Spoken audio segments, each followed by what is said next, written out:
and welcome to the Forder and Wackles podcast, your go-to show for everything Arsenal.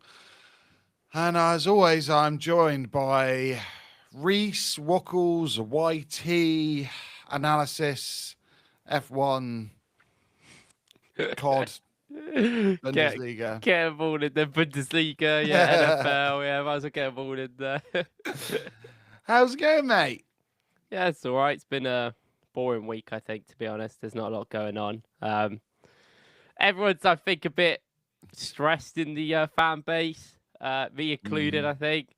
And it's funny, we're just, we don't even lose games, and like there is still so much built up frustration with the fan base that it's just It's mental, isn't it? it gets so much sometimes. So it's not been the best week after last week when we won twice and it was nice. This week's been a bit, and yeah, the Newcastle games like that as well. Mate, I feel like so bipolar with it. Like we go against Forest, and I'm like, yes, we could actually go on and win the league. Like this is promising. And then, City comes along, and I feel so deflated. We've got no chance. Like, it's so weird how quickly football can turn around, and like your opinions and stuff. Do you know what I mean? And a lot of the time, I guess I have to try to remove myself and then think about exactly how I'm interpreting everything because I get so emotionally invested. And then really, if I look at it, I go, okay, no real change. Like I knew this about Arsenal anyway. Like our defense is good, our attack's not great. Yeah, cool. Like, it is what it is. And it makes me feel so much better when you're saying, "Oh, look at Bayern and how how they're building up on the right hand side." Yeah, cheers, mate.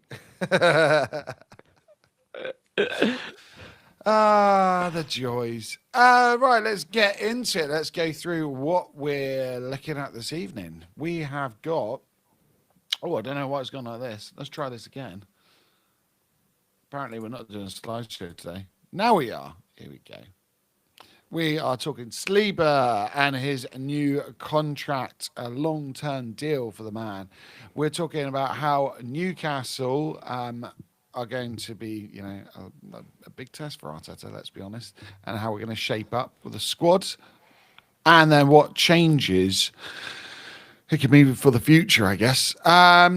Also, let's just throw in a little tactical board because we both love the tactical boards and get some predictions.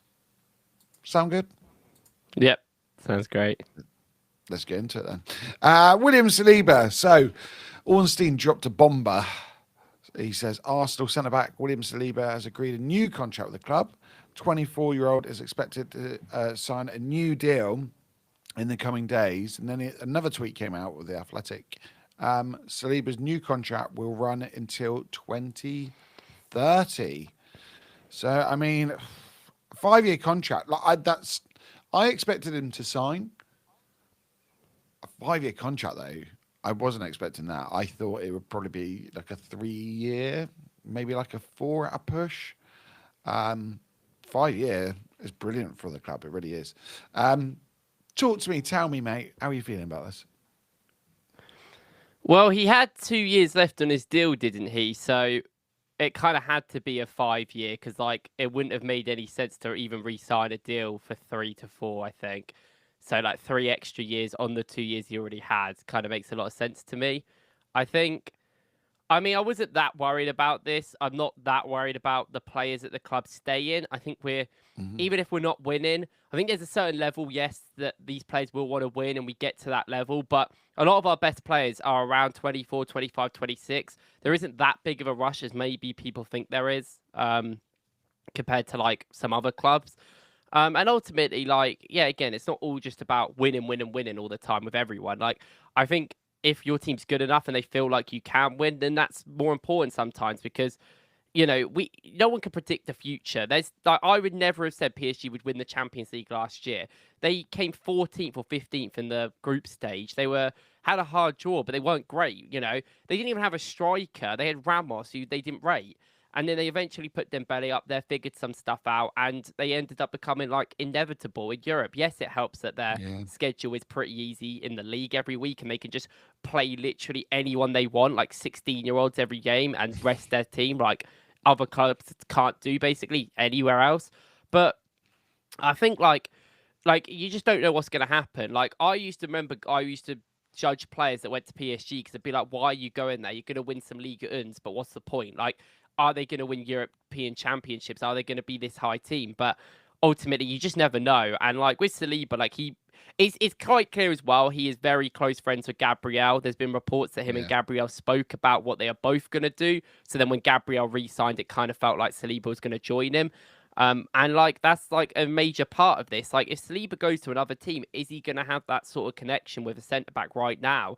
Maybe not. Like centre backs prime goes on for a very long time, and realistically they don't reach their prime until like 27, 28, which he's nowhere near even reaching yet, you know. So like I look at all these things and I'm like, he's got a long career ahead. He could easily play for another decade, even more at the highest level. Like Van Dijk is like 10 years older than him.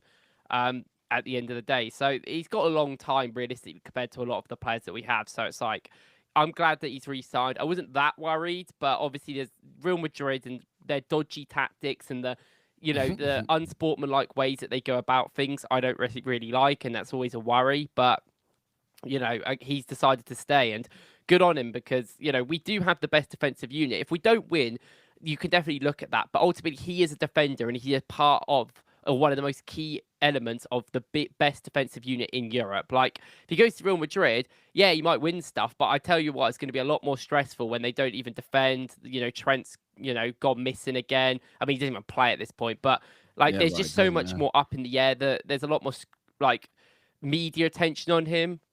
And like, you know, with Saliba is good, but he does have problems in him. He makes mistakes, you know, he's not necessarily like refined completely like some people would expect him to. Like Gabriel is probably more like that player. So, you know, it's really good. It's a great news to have. I think Saka will be the next one. Hand of Arsenal did leak that there might be like another one as well. I don't know who that would be right now, but Trossard.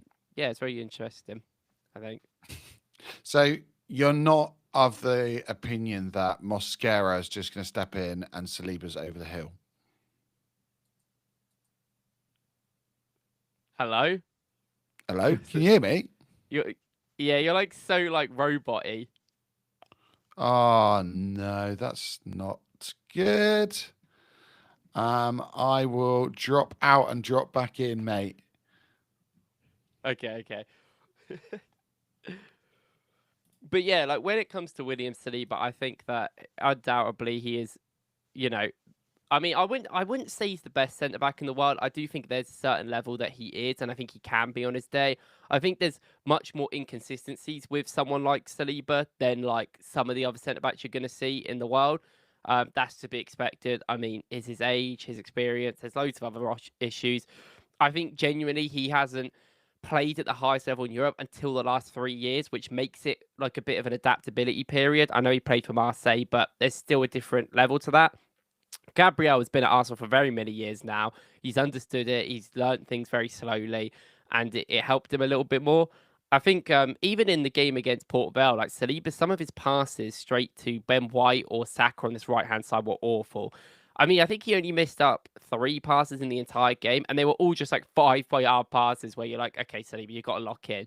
But then, like literally 5 minutes later, he goes and does like a 45-yard pass straight to Trossard, who gets and then he gets an assist from it. So you know, that is the sort of level you want. You want him to be improved. I think Gabriel helps him a tremendous amount. I think Saliba without Gabriel isn't the same Saliba normally. And I think it may be because he is 6'4". He's a tall guy, but he's not necessarily like a player that needs to use his height in that way. He is more of that silky, on the ball centre back who's fast and physical, but you look at his sort of play a little bit more of him pushing up into midfield, his ability on the ball a bit more than maybe, you know, being that aggressive type of defender, which he just isn't that aggressive type of defender. He's very much sit back, watch, look at things. A little bit like Van Dijk. Van Dijk's probably a little bit more aggressive, but he is still a sort of centre back that jockeys a lot. That is the meme with him. And he kind of like takes his time. So I think in that ounce, like in that aspect, I think like it is fine. Like I think Saliba getting 5 years on his contract is a big thing. I would like to see the wages he's on. I do think it's funny because we saw them posts about like Saliba's got an interview with the Arsenal team because they need to talk about their contract, and then straight away 2 days later he's like re-signed. I don't think there was any real doubt that he was going to re-sign. If you've seen his interview with Joe on Sky Sports where he talks about him being an Arsenal fan. Obviously, we don't know like the legitimacies of all that, and it's definitely a thing that players will say to make it seem like make the club a little bit more happier. We see it all the time. But that is something that we take wholeheartedly with us, and he is an Arsenal fan. It does feel like that. It at least feels like Saliba is one of the major members. He's been here for a while now. Let's not forget. He definitely has a lot of a loyalty to someone like to someone like Arteta, because Arteta obviously, worked with him. We know about his history and about obviously the situation around his family when he came to the club and how he was feeding, how he wanted to go to France, how he wanted to get played. And it never really felt like Unai Emery had an idea for him. So as soon as Arteta kind of looked after him, I know a lot of people weren't happy with the fact he didn't play him for the first 18 months because he kept sending him out on loan. But eventually got him in the team and it worked really well. So ultimately, that's something that you take going into the future. And I think that it's a big move. It's a big move, but it's done it again, really. So hopefully Saka resigns. I don't think we worry about Saka. I think Saka's the most nailed on person to sign. So yeah, I think that's a great thing. Hello. Hello, mate. Am I back to normal? Yeah. Okay, I have no idea what is going on with this at the moment. I know we've had problems with the chat recently. Now the camera. We'll get there. I'm hoping when I move house, I get a better internet connection, because this is just drive me insane, I'll be honest. Well, we're kind of on the chat and stuff. Let's go through this, because Just Tom is back. Hello, mate. Been a while since I've seen that shirt. That one Derby game versus Liverpool. What year is that? 2012? Yeah. Can you guess who I've got on the back? It's completely ripped apart, but I'm gonna have to wrap my brains think of who was around then. It's gonna be someone odd, isn't it? It's not that odd, to be fair. It's number 9. Eduardo. No, it's not. I won at the club, and I don't think, or he wasn't playing at least. He might have been injured. Who was it at that I think point? it's number 9. Let me check. Are you gonna take off your shirt live on stream? What's going on here? You can't even see the number. It's completely. Well, it's Podolski anyway. This is the year that he signed, I think. So it would have been 2012, 2013. Yeah. Which is one of my favourite years, bear in mind, because we bought Giroud, Cazorla, Podolski, and I loved all 3 of them players a lot. I actually saw Giroud score a goal, which I don't go outside a lot. So Tom got it. Cazorla, Podolski. Podolski's my guy. It's going to be someone like Rosicky. Remember that left foot by Podolski? Oh, Adebayor. Oh, he was not this was when he was at City. He would have been at this point, I think. Yeah. Mate, I lose track of years. I'm terrible for it. Well, for me, it's that is the first 5 years I started watching football, so I have a clear memory of a lot of things. If you ask me anything about the 2010 World Cup or 2014 World Cup, I remember everything about them. Every goal, every game, I just vividly remember everything. That's true, actually. I think 96 Euros, 98 World Cup. I don't really remember the next Euros when France won it, but then I do really remember the Japan World Cup. I can remember going to buy the champagne gold Predators at the time. That's just key memory, those boots and that period of time. Man, I would have turned when that World Cup was on. I would have turned 1, literally when it was on. I don't remember it. Funny enough. Moving on swiftly, mate. Thanks for forever bringing me back down to it. Oh God! What's John saying here? As you get older, for the years blend into. Yeah. To be fair, John, you're not wrong. I'm quite good. I'll remember key events and things. When I say squads, they just merge in, and I'm like, well, when did they leave in relation to this other player? And that's the problem. That's what I have. Yeah, especially when there's no distinct thing. I remember things are distinct things.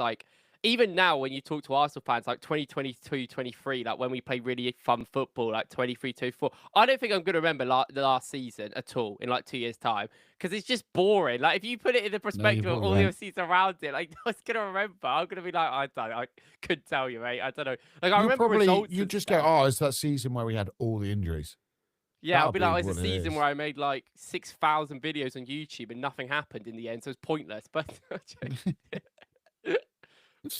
Oh, we could do an all or nothing documentary about you just making all these videos and just getting nowhere. That's it. Oh, and unfortunately, everyone, yeah, Arsenal aren't going to win the league. after all the videos, it's like, oh, sorry, guys. Well, next year we go again. Oh, God. That reminds, see, that's my youth. That was Liverpool fans. It was always like, this is going to be our year. This is going to be our year. We've turned into that now. Yeah, Joyce. Actually, do you know, completely off topic. Well, not off topic, but did you see Stilian Petrov saying like Arsenal haven't Yeah. got the squad? I literally saw it like an hour ago, and I was like, okay, that's a bit. I think we've got the Yeah, best such a squad in random Europe, to be person to be honest. saying this. Especially defensively, we have the best defense in Europe. I don't even care anymore. Yeah. I used to be humble and be like, oh, if you actually look at the statistics, Inter have conceded less. I watch the Serie A. I don't care. Like, it's that we have the best defense. We have the best depth in defense. It is incredible. Like that alone should be enough to win or like get a close enough to win trophies. I think. Yeah. It's crazy. That's kind of crazy. You said that, but like it's always. Everyone's just talk about Arsenal all the time, innit? Like I do it because it's like my Yeah. job, but like I look at media and I'm like, God, what are they going on about now? Like it's always the same things. Like and I watched a video. I watched Zach Jalab's new video. Joe's on it. Joe Tomlinson, who is incredible. Like I like literally everything he says, I like agree with so much. And he said on there like. It's so funny how last season the narrative was like Arsenal need a 9, Arsenal need a 9. And it's like, oh yeah, now they got Gyökeres. Now everyone's asking, where's Havertz? They need Havertz for this game. And it's like, ultimately, the narrative just changes all the time and it's just stupid. Like, who cares? And I was like, yeah, it's just so true. Like, insane. it's so annoying. But I mean, talking of Joe Tomlinson, segue. He did do a video. I know you covered it a minute ago about him saying, you know, my friends supported Real Madrid. I'm proper Arsenal. And I love that. I love that Saliba has basically come out and said, you know, I want to stay. I think you touched on it. It was quite funny. I was trying to get back in and I could hear you. But on the relationship with him and Gabrielle, because apparently they were like texting like constantly over the summer being like, yeah, we're both staying. We're going to stay. We're going to win things. We're too good not to win anything. I really like that. Like, so for you, if he went to Real Madrid and won, say, one Champions League, a La Liga, and then a couple of their cups, or he was at Arsenal and won the Premier League, which gives you like the biggest legacy, like genuinely? well, it's all about. It's like fundamentally like winning at Real Madrid is the normity. It's the given. It's the like expectation. And like, yes, I'm sure that he will be. If he went to Real Madrid, I think in terms of maybe, I know in Europe he is regarded very highly, but in terms of maybe like the Ballon d'Or, for instance, he'd be up there a lot higher if even if he didn't play well, even if he just plays for Real Madrid every game and they win like the treble, he'll be in it because that's just how these things work. Like you don't even need to be good. No one even cares. They just, if you're playing, it's fine.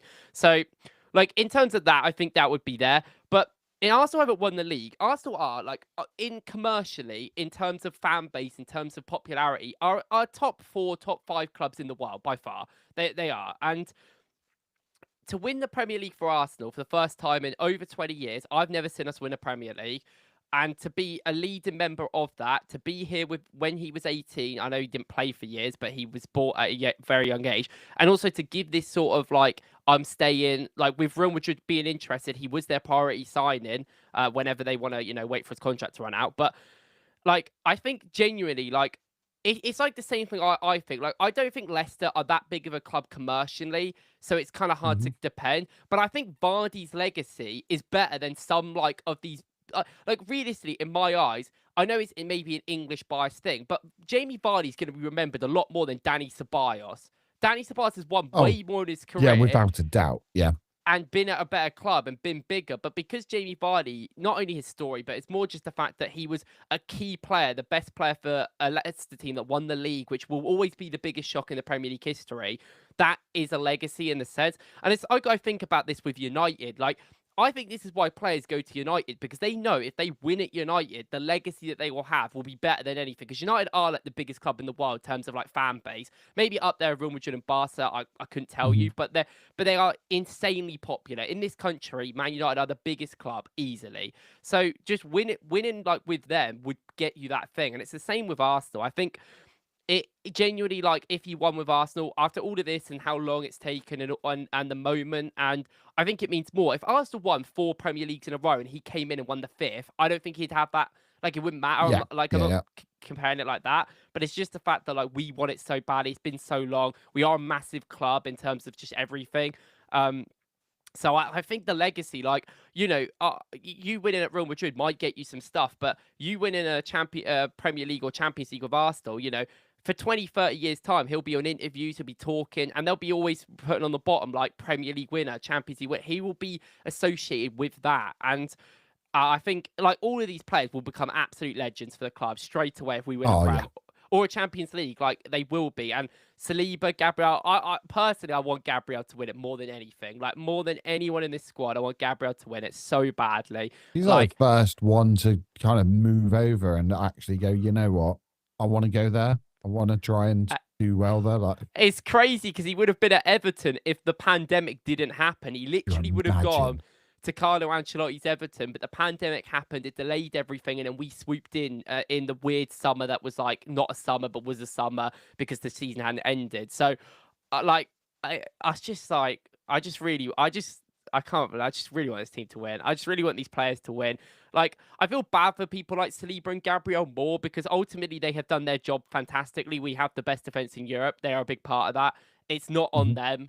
Yeah, they're not perfect every game, especially Saliba, but it doesn't really matter. Like, hopefully they win. I hope this trust that they've showed in the club and Arteta makes difference in the end. Imagine the story as well of like the players that we're including in our squad in terms of the Hell End boys, and a lot of these players really they've made their names at Arsenal. If you go through the team, like, really, how many players have we coached from massive clubs who are already big names? Like, all of our back four weren't. The keeper wasn't. I guess you could go, well, Zubimendi was kind of well known. Declan Rice. I mean, internationally, was he? I don't know. You could argue it.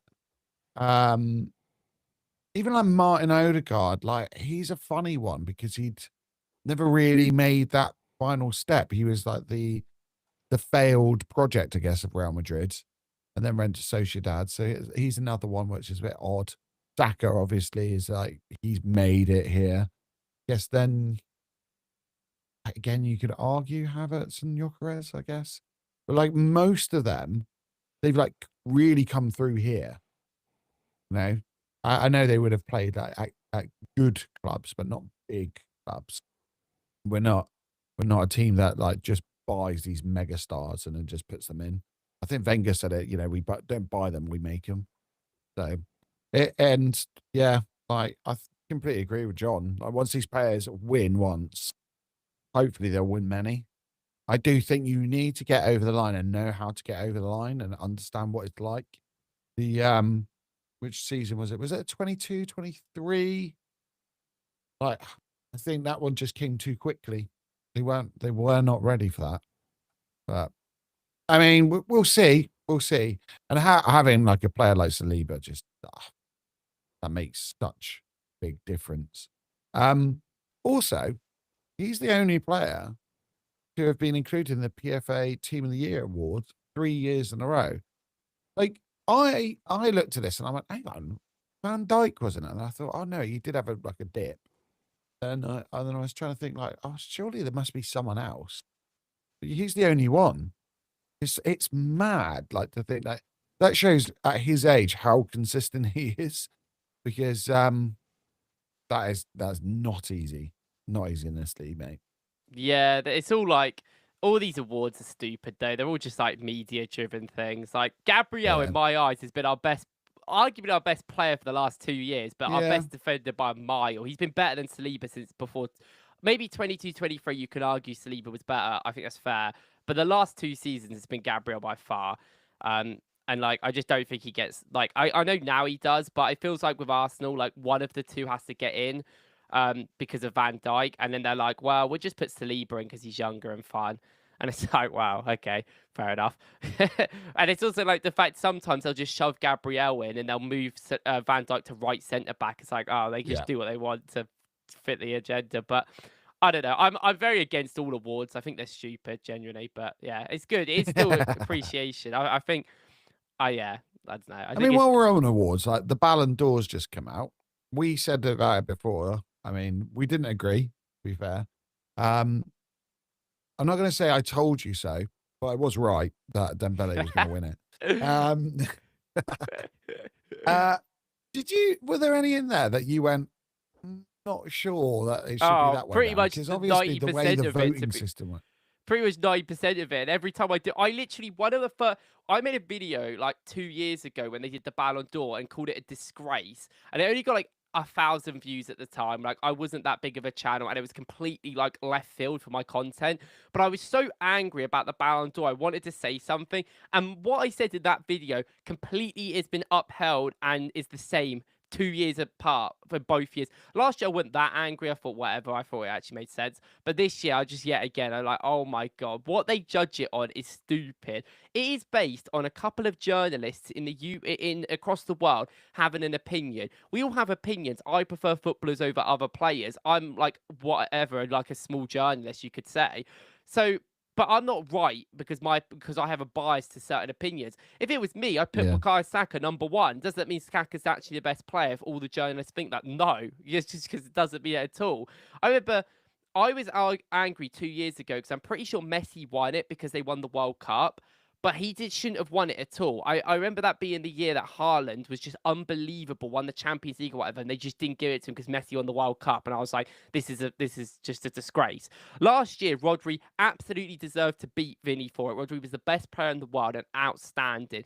Rodri got about... I'm actually going to agree with you on that. Vinny got about 25 goal contributions, which I know it's not all about goals and assists, but to these awards it is. If you're a winger or a forward and your metric is being based on goals and assists, then I want you getting like 50 or 45 or at least doing a lot in the big games to do that. He scored once in the Champions League and it's like, wow, yeah, great, mate. He didn't carry them. Internationally, he wasn't good. Yeah. You know, like when you're going away away for your country and you can't perform at all, I think that's also a bit of a, I'm not saying that you have to do it on both stages, like to the maximum, but if you have that much of a drop off where like players like Martinelli's coming in and you go, maybe he should be starting for Brazil. Like, that doesn't scream player of the year to me. It's all just media driven as well because Bellingham was their best player that season and they just didn't care because the narrative around it is Vinny's the best player. Every time you see Real Madrid, it's Vinny, it's Vinny, it's Vinny. When he's just not. Even now, Vinny is not their best player at all. He hasn't even played half of this season. He's been dropped for most of their games because they can't rely on him. And like, I just look at this stuff and I do find it funny that Vinny was like, I'm going to come back 10 times harder and then he's 16th. That's hilarious. And he's lucky to be 16th. And I saw some people say this on TikTok. They're completely right. He is not the 16th best attacker in Europe or best player in Europe last year. He wasn't. But I barely top 30. I can't lie. Some of it I just do think is a disgrace. I think Haaland is way too low yet again. Like, I think because people were so like normal to him scoring 30, 40, 50 goals a year. They just think it's like awful when he's still amazing. Like we saw it against us, the problems that he causes. I think Mohamed Salah not getting a Ballon d'Or in his career is a disgrace because I just think you look at the stat. It's because it's based on like Liverpool win the Prem one year, but they win the Champions League another year. But it's like ultimately every single season, this guy's goal contributions are better than anyone else, and he's insane. Just doesn't get the credit for it. Harry Kane's another one where. I mean, Victor Gyökeres won best striker in the world. Like, how is Harry Kane not winning that over him? I don't know. I just don't get it. I think it's absurd, to be honest. And like, look at some of these people on this list. Like, in the top 10, how many players are from PSG? 1, 2, 3, 4, 5, Six players. They don't even. No one watches Ligue 1. Who watches Ligue 1? No one. I get they're a French magazine, so that, if they're always gonna, they were always waiting for a PSG to win, so they could just flood them all. I love Vitinha. I've interviewed Vitinha. He's my guy. He is not the third best player in the world. This is like Jorginho when he got in there in third because of Do you his know what? team. I've just looked at Cole Palmer. How was Cole Palmer in the top 10? Well, I don't know. I don't mm. hate that as much as some of the others. I feel like I just feel that's that, one of them like, things where like really, like, the thing is though, what's it's he just so done? different because Cole Palmer, in my eyes, as an actual footballer, has been the top 10 in the world, like as in how he actually plays. But they will just No, but how can you put like people above him based on accolades over performances, and then put him in there because of performances over accolades? Like it just makes no sense. Like in my eyes, like I look at some of these players and I'm like Rafinha, Rafinha and Vitinha, third and fifth. Like Rafinha, maybe you can argue with the goal contributions. I think fair. I think he should be in the top Mhm. 5. But like Vitinha should not be in the top 15. Like he just shouldn't be. He is just not. I would be swapping. Wow. Yeah, I'd be swapping him. I think my as list well anyway. in the top 10, like I don't think Donnarumma for 5 games should be in there, but he was in there before when they won the Euros. The exact same thing happened. It's like, what do you represent? I personally, if I look at a football player, I want them to be pretty much 7 out of 10 every game, 9 out of 10 in like some games, but overall very, very good when they play all the time. Not every game you're going to be like that, but on a majority be very good. Not someone that is crap for 70 games a season, but then insane for the big 8, because you're not a starter. You're an incredible player you're good at, but not overall. Like, respectfully, Seyhun Garassi is a weird player. He doesn't play particularly well when you watch him. He's clunky. He makes mistakes. Like, he is like that, but he does score goals. So it's like, oh, fair enough if you want to put that in there. But did his goals mean anything in the end? No. But then, like, so then why is Vitinha third? Because, like, if he was a midfielder who did the exact same stuff for Arsenal, he wouldn't be in the top 30. So it's like, what, like, where are we getting the give or go here? Declan Rice being 27th is just because he scored 2 free kicks. Let's be front. Like, that is the reason he's there. And it's all about these moments. Like, Haaland being 30 is a joke. Haaland's the 30th in the world last year, where he's a top 10 footballer in the world and a top 5 player every year. Like, he had an off year and he's still like probably top 15. Like Victor Gyökeres being 15th is hilarious, by the way. He played in the Portuguese is officially league. the best striker in the world. Do not say anything against He played in the Gyökeres. People don't even know who half of the teams he played against. I bet no one watches Rio Ave or Vitória de Guimarães every week. Like, and there's some of the European sides I mentioned. I didn't even mention all the awful ones.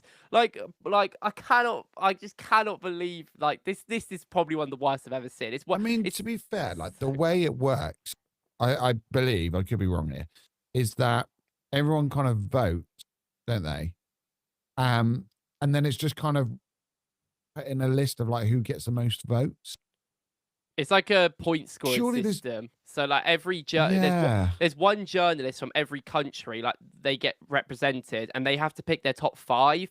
So the 5th is a certain amount of points, 4th, 3rd, 2nd, 1st. Yeah. So yeah, like it can get quite swayed if like some guy goes rogue and goes, you know what, I'm gonna put Alexis McAllister number 1, and it just like pushes him up a bit. Like, but the problem is as well, like the journalists that vote, some of these countries that get journalists are not proper journalists, for one. And 2, the UK one is Henry Winter. Well, if you've seen any of Henry Winter's tweets in the last 3 weeks, I don't think that guy should be representing England at all. He is. When we were in uni, he used to always come to the uni and they like were good friends with him. And I just never liked him. And like his comments he said about Mourinho being well, he said Mourinho was a DM. I'm sorry. If you're the biggest journalist in this country, then I would expect you to know simple midfield positions with one of the biggest clubs in the country. I don't know. Like, wait, are you telling me he's not a DM? Oh, yeah. Apparently, do you know how many videos I've mentioned he's not a DM? And it's genuinely at every video at this point. I just go, oh, yeah, by the way, he's not a DM, and I move on. Cause I saw your tweet and I felt the passion in it. It frustrates me so much. The shortest tweet, it made me laugh like the... Okay, you can say what you want, but he is not a DM. Okay, all right. He's like, it's just because he's 6 foot. Oh, he's 6'2", he's big. Oh, yeah, DM. I was like, oh my God, please. I think Haaland's a DM, actually. Yeah, Everyone exactly. just kind of, misprofiles him. Let's play Gyökeres in centre back, you know. It's just like, come on, Oh, guys. it is frustrating though, isn't it? Like, the narratives thrown around just do my head in. And that's the problem. Like, that's exactly what happens in these awards as well. But, the joys of football. I mean, if we're now going through, because it leads in quite nicely to talk about Marino, we've got a few problems at the moment because there's a creativity problem. Arteta's kind of digging his heels in. He's then gone to Port Vale and played two more, I don't want to say like full tens, but they were kind of hybrid 8-10s in Eze and Wineri, which I really like, by the way. I really like that. You know what? I'll ask you. I know you were a bit annoyed Martinelli didn't go up top. Yeah? There you got that attention. Yeah, maybe a little bit. Yeah. All right. Okay. Did you prefer, or would you have preferred, Arteta playing Martinelli up front, or him playing Marino up front, and then those two in midfield as in Wineri? Well, against City, I would have preferred Marino up front and like 2 10s. But in the Port Vale game, I just wanted Martinelli up front. I just thought like I cannot I know what believe you that. mean. I cannot believe Marino because like I'm not that hell bent on Eze playing in midfield. I'm actually not like I'm actually kind of against it if anything. Like I kind of think him on the left might be a better solution at this point. Um, Ooh. like I think in game states, like against City, for instance, I wanted him Yeah. to play in midfield. It made sense. He came on, he played in the right centre mid, which is not his favourable position, and improved us. I made a video about it. I think it was great. But I think in the long term, I want Eze to be the left winger because I mean, there's a certain level of me not like Martinelli is not a winger. I just cannot play. I cannot believe he played at left wing against Port Vale because he just isn't a winger at all. He cannot play there. He just isn't that Are player you at all. actually that shocked though?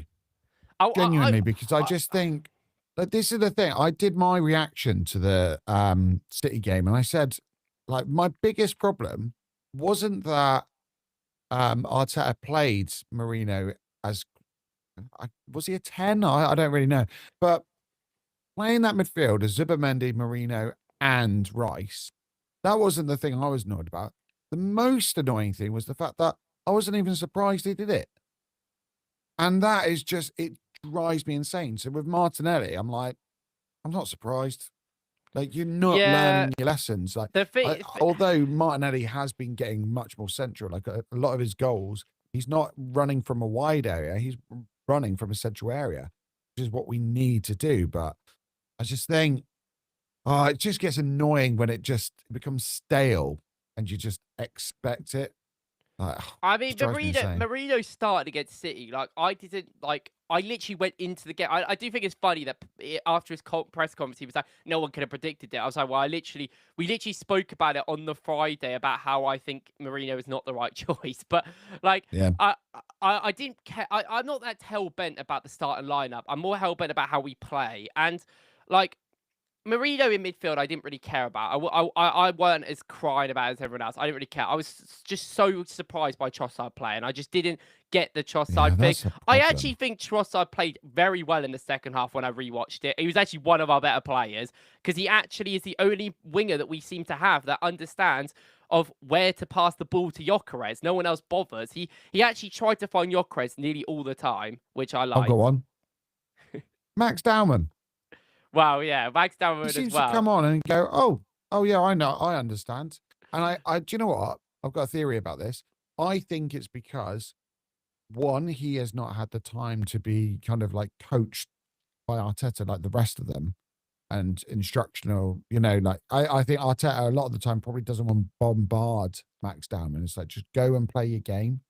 If you start giving too many instructions to a child, essentially, it's not going to be good, like cognitive overload for the poor lad. Just go on and play your game. But also, the level he's been playing at, there are far more quick transitions and the ball is played, down the channels like that. I think Max Dowman, like, in a weird way, he's like the perfect storm for Gyökeres to play well, which is nuts. That's like 15 years. Yeah, I think like I don't know. I feel like with how the team plays, I don't. Like I said, like Marino shouldn't be starting as much as he is in midfield. Like if you want the pressing factor there, if you want the build-up situations there, then you're just gonna have to take some risks fundamentally. Because like I said, like we spoke about, we each had this whole conversation before the City game, and I said we're gonna have the ball a lot. What's the point Yeah. in playing Marino? Because it might help him build up in certain situations, but we're not going to do anything on the ball when we get past that second line, which is exactly what happened in the first half, and I was not surprised. And like in the game, it's funny because I was like, Arsenal seemed to take loads of risks in the first 10 to 15 minutes of games, and then loads of risks in the last 10 minutes of the game, and then not the rest of the 70. That's how we conceded straight away in the first game, and then obviously scored right at the end. Even in the Yep. Port Vale game, scored right at the start, scored right at the end. It's the exact same thing. We didn't take any risks really for ages. I just think like I don't care about Eze in midfield because I do think like there's certain angles that don't favour him, and I also think like he isn't a guy that is going to get on the ball loads. He's not someone that like I think people have this idea with Eze that he's a guy that picks the ball up, he creates. He doesn't pick the ball up that much. He actually has a lot less touches than everyone else. Like he is not a guy that he's not like an Odegaard. He's not like a Yeah. Marino Yeah. in that sense. Like Marino, even against Port Vale, was technically playing up front, but if you look at his heat map, it's literally past the halfway line. He's like picking the ball up anywhere. Like a lot of his touches was very far away. And like he did when we basically didn't even play a striker for the first 70 minutes against Port Vale. I think we needed one and we played a lot better when Gyökeres came on. But it was an interesting move that we did with Marino in that game.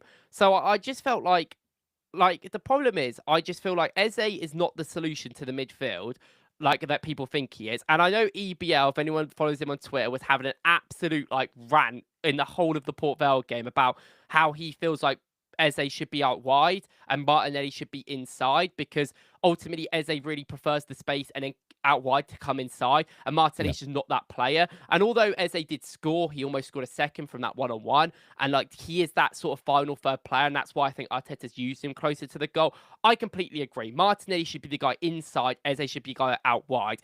And Yep, I understand that. I think some people have so much worries about, like, I see so many tweets about this whole Eze thing about, like, oh, Arteta's played him out wide. This is what he's like in the middle. But it's like, I'd rather play him out wide. I think it makes way more sense in terms of how our team works. See, the way I look at it, like in terms of like the angles, I don't mind him playing inside as long as he's in the left channel.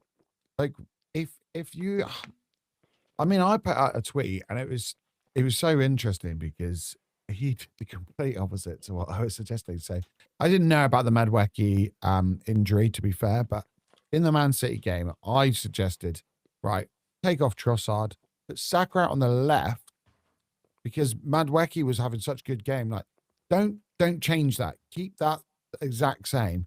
Get Saka out on the left, put Rice onto the right hand side, and bring Eze into that left 8 like place essentially. And I thought that'd be a really interesting triangle with Saka, Eze, and Calafiori.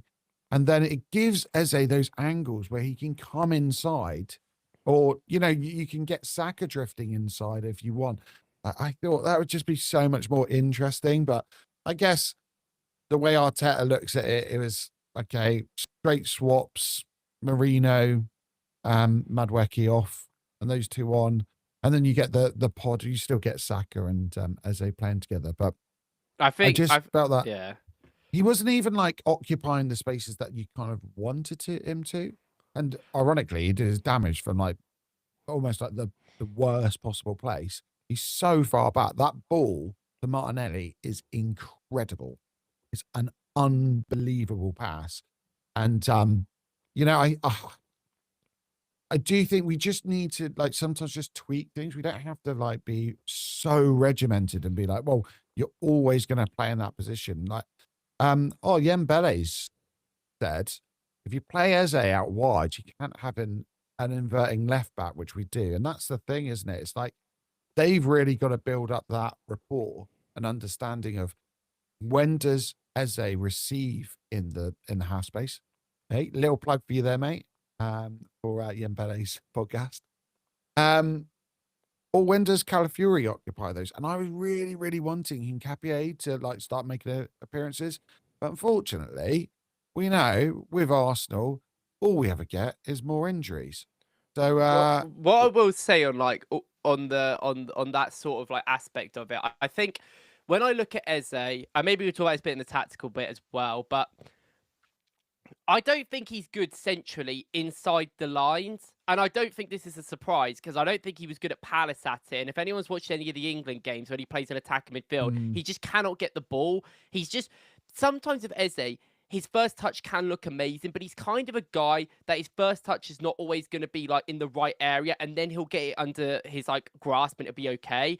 And sometimes in these tight areas, I'll notice that we'll put the ball quick into him and he'll just kind of bounce off and sometimes and not be a bit in the area he doesn't want it to. And I don't like that as much. So I feel like having him receive the ball out wide is perfectly fine for him to come inside and create that space.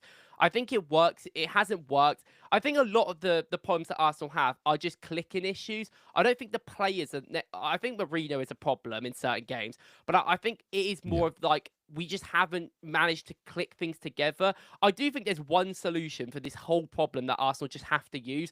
And like I made a video about him today, but Ethan Nwaneri has to play. Like Ethan Nwaneri has become more of an Odegaard type of player this season than like the more of a Saka type, I would argue, like in terms of positioning last year. He is picking the ball up deeper. He is like making our build up happen. He is controlling things. He is finding spaces. He's not always the best. I think against Port Vale, there's a few times he got caught on the ball. You know, I think sometimes he has this problem where like he'll try and kind of take the ball on his inside of his left foot and he'll kind of like miss the touch up and it'll just like it will really unsettle him and then he'll get tackled and get physical. And sometimes he also waits for a tackle too much, kind of like using his body rather than just playing, which has been like my major criticism of him recently. But in the first half against Port Vale, everything was happening because of Nwaneri. He's the best switcher of the ball we have in the team in terms of attacking midfielders. Every time he gets it, he like looks up, he comes inside, switches the ball. Our first goal comes because he switches it quickly and we get the overload there. And all the time, he's a runner. Oh my God. I've been watching Bayern today. And the big thing I'm seeing about their right centre mid is that their right centre mid just always runs in the box as an underlap. Always. Just keeps going, keeps going.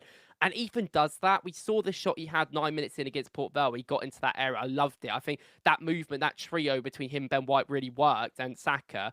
And then there was also that moment where we break and Saka comes deeper. He holds the player off, which we know Saka loves to do. He does it all the time. He brings the defender out of the block and then he gives it to Nwaneri. And Nwaneri just runs. He just runs down the line with the ball, 1-2 with Ben White, and he's through. And then he ends up passing it to Marino. Marino does Marino.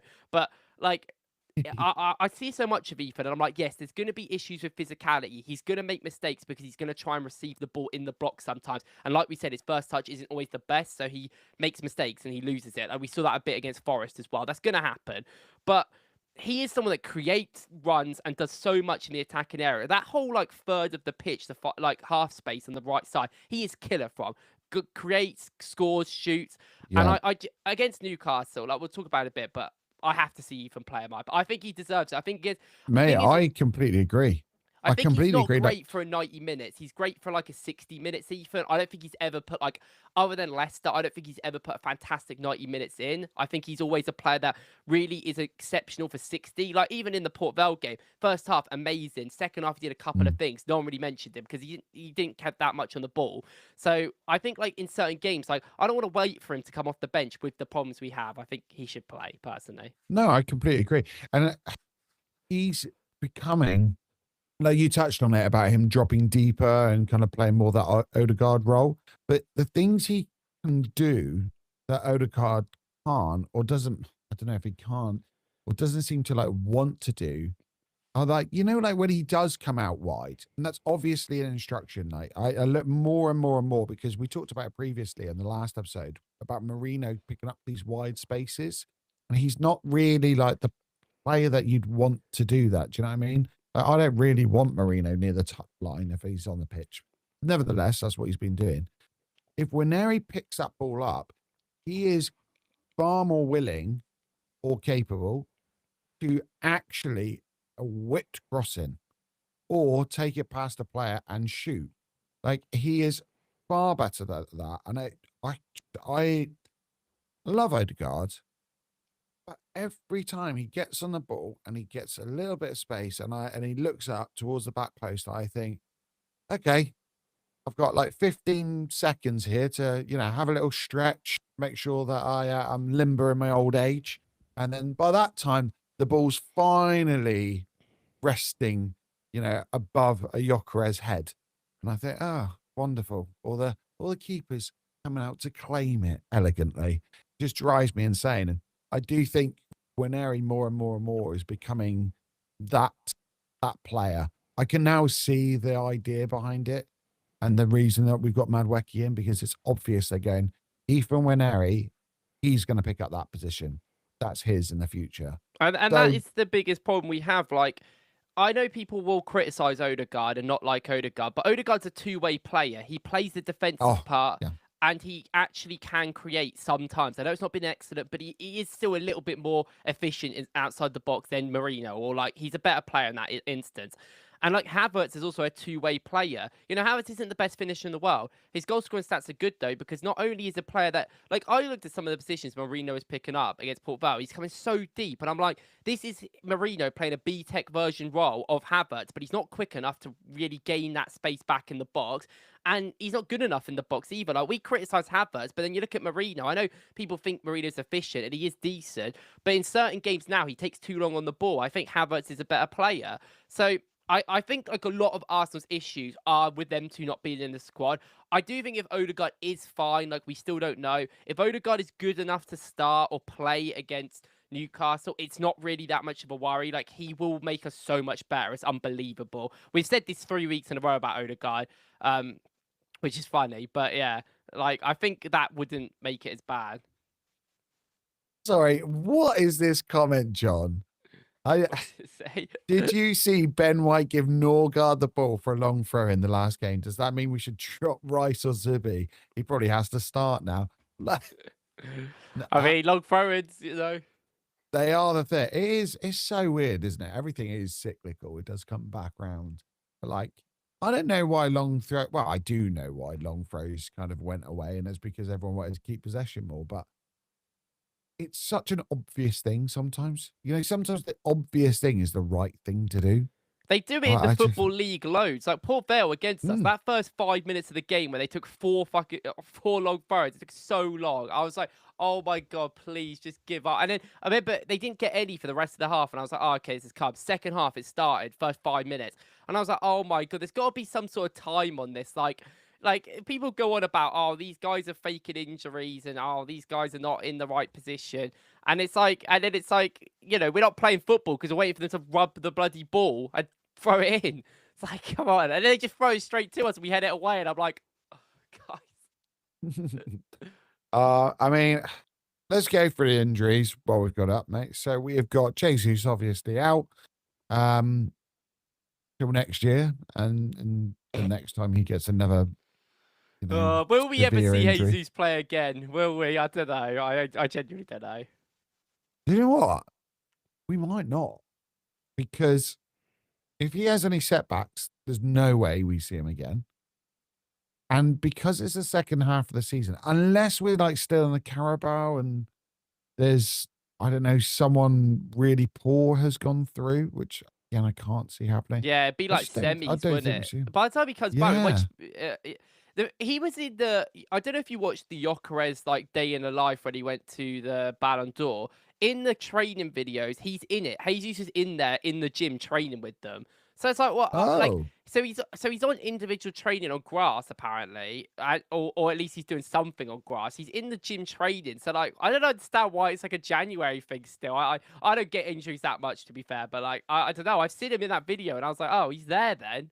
I guess like they're giving him extra rehab because he's just had so many injuries, and it's a case of like, you know what, just give him as much as we possibly can. Kai Havertz, potential return in November. That seems like it's getting longer and longer. Like at the start, it seemed like, oh yeah, he'll be back in. The date of it is almost December.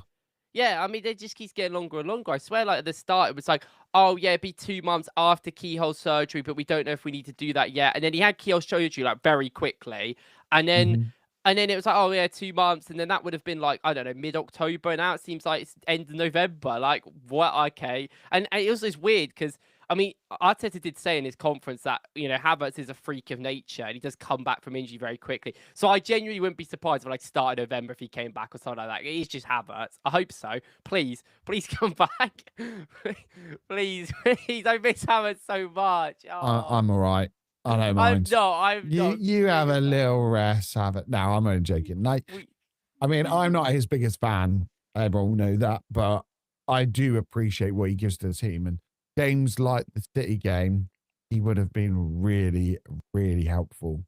Yeah, like the Really thing helpful. is, he would have probably missed about 5 1-on-1s, and then people would have cried about it. But at least we would have had 5 1-on-1s. Now look what we've got without Havertz. Nothing. We create nothing. Look what happens. This is what everyone gets for dissing Havertz. Now, I said now we just don't do anything. This is it. Oh yeah, good luck, Gyökeres. You never getting the ball. You know what? Like, you have these, you have like a cup keeper, right? Yeah, And more teams are starting to have like a Champions League keeper. Gyökeres is our Champions League striker. Like, that's Yeah. what it is. Like, and I think certain games where we know it might be a bit more transitional, you could play him. But just wouldn't it be nice to even see both of them on the pitch at the same time? Just to have the option. I've been We just thinking about always it, lack like. the options because everyone's injured. I kind of like Gyökeres against like a team like Newcastle. I know that like you would probably want someone like Havertz to break the block and move it about, but we've done that like 6 times. It's never worked. So like, I actually don't mind him against this sort of opponent because at least we can try. At least I know if we get a chance, I trust Gyökeres to score. It's just if we will create him a chance. But like, surely you're mentioning. I do think a lot of it is just clicking issues. Like I don't think. It's I also like Port Vale. Yeah, I completely agree with the notion that we should play fun football against Port Vale because who cares? I completely understand. But I think that was actually more down to the players. The players just didn't seem to really want to run. We scored early and they kind of just was like I looked at some of the plays that we were doing and like when you saw Max come on and you saw Gyökeres come on, we actually started to do a bit more, and I felt like that's because they wanted to come on and like show themselves. Same with Trossard in a sense. I think Trossard was good and his goal was great. I think before Gyökeres would have scored if he played that entire game. Yeah. I think mean, we would have been know, better but as well. I think genuinely we would have been much better. I do think the team overall who started. Just like Saka was clearly just getting his fitness back. Realistically, he was just jogging about. Like that guy did not do any sprints at all. He's not risking it. Like there was players that wanted to prove themselves, but after we scored that early goal, I did kind of feel like this isn't on Arteta as much. I feel like the players are not really like caring. It is what it is. That's kind of how I felt. I'm not bothered. Like, I know there's the stat going around about us having the highest possession, but the lowest, like attacking. I forgot what it was. I don't know if it's the lowest XG or the lowest like progressive passes or, I mean, no one is going to be going, oh my God, we beat them 5-0. It's Port Vale. Like, get the job Yeah, exactly. done. It doesn't matter, Just does it? get out of there. Like, Yeah. exactly. Like, I just sometimes, especially with our cup like record, really under Arteta. I know, and people go, well, what about the semi-final, Champions League, and the FA Cup? Like, unfortunately, they're almost anomalies. Yeah. His general cup runs have not been great. So just get the job done. Madueke is out until, well, I said the same date as Kai Havertz. Yeah, again, it's like supposed to be another like 2 one months. that nothing really said, and then suddenly, oh, by the way, going to be out for, like at least a At month. least there's an international break in there, or maybe even 2 international breaks. So he's yet again only gonna miss like 6 games or something. Like maybe actually more if you count Champions League and stuff. But I don't think we play. But annoyingly, we've got to like put Saka back in now. And But I just play Matt. The good thing about that is that like, I mean, the funny thing is, if Saka gets injured now, like I think Ethan will be our first choice right winger. Like I think we will move Ethan there, which is absolutely fine. But Max is going to play a lot. Max is going to, he's our third choice right winger. He is going to play a lot this season. And with the injuries our right wingers keep getting, I would not be surprised if he started. I thought he would have started the Port Vale game, but it made sense that we wanted to give Saka fitness. I know everyone was crying about that, but it makes complete sense. He's so rusty. He needs to... Same with Saliba, by the way. Saliba was so rusty for most of that game, and it's because he needs the time to come back from his injury. It makes complete sense to give him it. Like, it's Port Vale. Like, that's what you want them games for. Was it a bad decision playing him against City?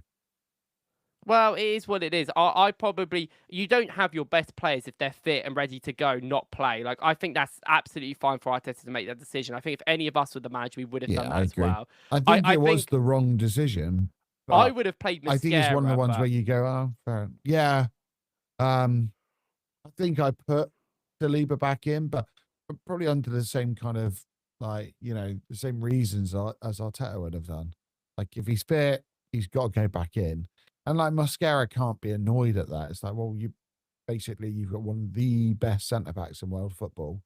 Like, unfortunately, that's how it I don't think works. Mascara will. Like these players surely don't. I mean, Mascara played the Yeah. whole game against Port Vale as well in about 3 different positions. Like this guy's going to play a lot. I do think like we Is he shouldn't a be DM? worried. Well, we might have tried that at one point. I mean, actually, I think we're pretty stacked in midfield at this point. I think we're okay. Just if anyone's just tuned in, I'm joking because of the whole Merino segment earlier. Odegaard could be back. He's going to have a late fitness test. They said Martin will be training with us in the next 2 days, so hopefully he will be fit. That was, yeah. We've been Well, doing that this was for 3 today. weeks. Every week we've literally spoke about him being back from injury. We just don't know when he's going to come. And then he'll come back from injury and then hurt his shoulder again. So, oh no, he needs to back up. The thing is, without him getting injured twice in games early on or in the first half, Ethan would have not played at all, bear in mind. Ethan came on in both the times he's got injured. Yeah. And Ethan obviously played against Port Vale, but he's actually got good minutes because Odegaard keeps hurting his shoulder like 10 minutes into games. So like I mean, Ethan's liking it. He's played well, I think, when he's played, so it's fair enough. Yeah. And then finally, Hincapié, never ever gets injured, comes I'm to never Arsenal, making that and video. That video's never coming out. What we learned from his debut, it's never happening. I'm still waiting. I'm still waiting. It's like when Don't worry. Marino started. My highest viewed video ever is what we learned from Marino's debut. And I think it's because he came in, was injured for 2 months, and then he came on against PSG when we beat him. So no one saw him for so long. So, let's hope it happens again. I mean, and the most annoying thing is like they didn't even mention anything like, oh, he'll be out for a couple of days, or it'll be a few weeks. And what they said is we'll have to assess him again in the next few days and see how it goes. Arteta said he didn't didn't think it's bad, though. You believe him though? I think when he says stuff like that, I would, yeah, because I feel like from his interpretation, like he might be wrong eventually, but I feel like if he thinks it's okay, like, I feel like he's the sort of guy that does double bluffers the other way round. Like he'll pretend an injury's really long and it's actually not. I don't think he'd do the other way round. I think Hincapié will play. Also, Hincapié needs to come in because playing Miles as a left back, it's not for me. Let's move on. Absolutely not. Interesting, mate. I think we need that as an actual podcast. Well, let's move on from the old injury news because the next thing it links into is this, because we got to work out who we're going to play against Newcastle and what the strategy is. Over the last 5 matches, Newcastle have won 3, Arsenal 2. We have not got a good record against them, albeit I know some people go, well, pre-season we beat them. Pre-season is different. Like it just is. Goals scored 7 for Newcastle, 4 for Arsenal. And again, games over 2.5 goals, only 1. Games in which both teams scored, only 1. So it's going to be a tight game. Like it just will be. Just hope we can get one back on them because I hate playing them now. It's always become like a derby as well. Like you had the elbow in the back of Jorginho or his head. We've had the offside goal. We've had all sorts in these games. But I don't know. Like, how are you feeling about this match? Do you think we're going to take 3 points, or is it going to be a case of like, oh? Well, the thing is, like, our time with Newcastle has been very weird because the 4 results you have on screen are all from last season. So it is still a very short sample size in terms of like longevity. True. Like we were relatively quite good against them in periods in 22-23. We actually beat them, I think, home and away. We beat them at St James's Park. I do remember 2-0. And then in 23-24, we thrashed them at home 4-1. I remember that was a class Jorginho performance. I remember doing a video about that at the time. And that was a great game. I don't think we beat them at their place. I think they might have beaten us that time. But there's obviously been up in the air, like 21-22, we did lose to them. We lost quite emphatically there, like 2-3-0, and then that made us not get top 4. That was the whole thing. I remember that being, I think I was at uni at the time. So like there's definitely been like, it's been a weird thing. And I think I'm worried. I genuinely just think this is more why I kind of wanted to win the Man City game, because Man City was so winnable. We so should have beat them. Like, No, it's so annoying. it's just not like, I don't know, like it's just typical really of how we play. But in this game, like I'm worried because we just go to Newcastle last season. Every time we play them, it's awful. That 1-0 win we got at Emirates, we didn't deserve to win. Like we just did not. It was our last Emirates game of the season, so it is still relatively recent. It was only like 2 months ago. So like, we didn't deserve to win that game. Rice scored a banger. We were actually outplayed. I felt for a lot of it. I just don't really know what the problems are. They are a physical mid-block, and they probably are the best physical mid-block. Arguably, maybe in Europe, but definitely the best in the league by far, which is always going to be a problem for us. Mid-block masters.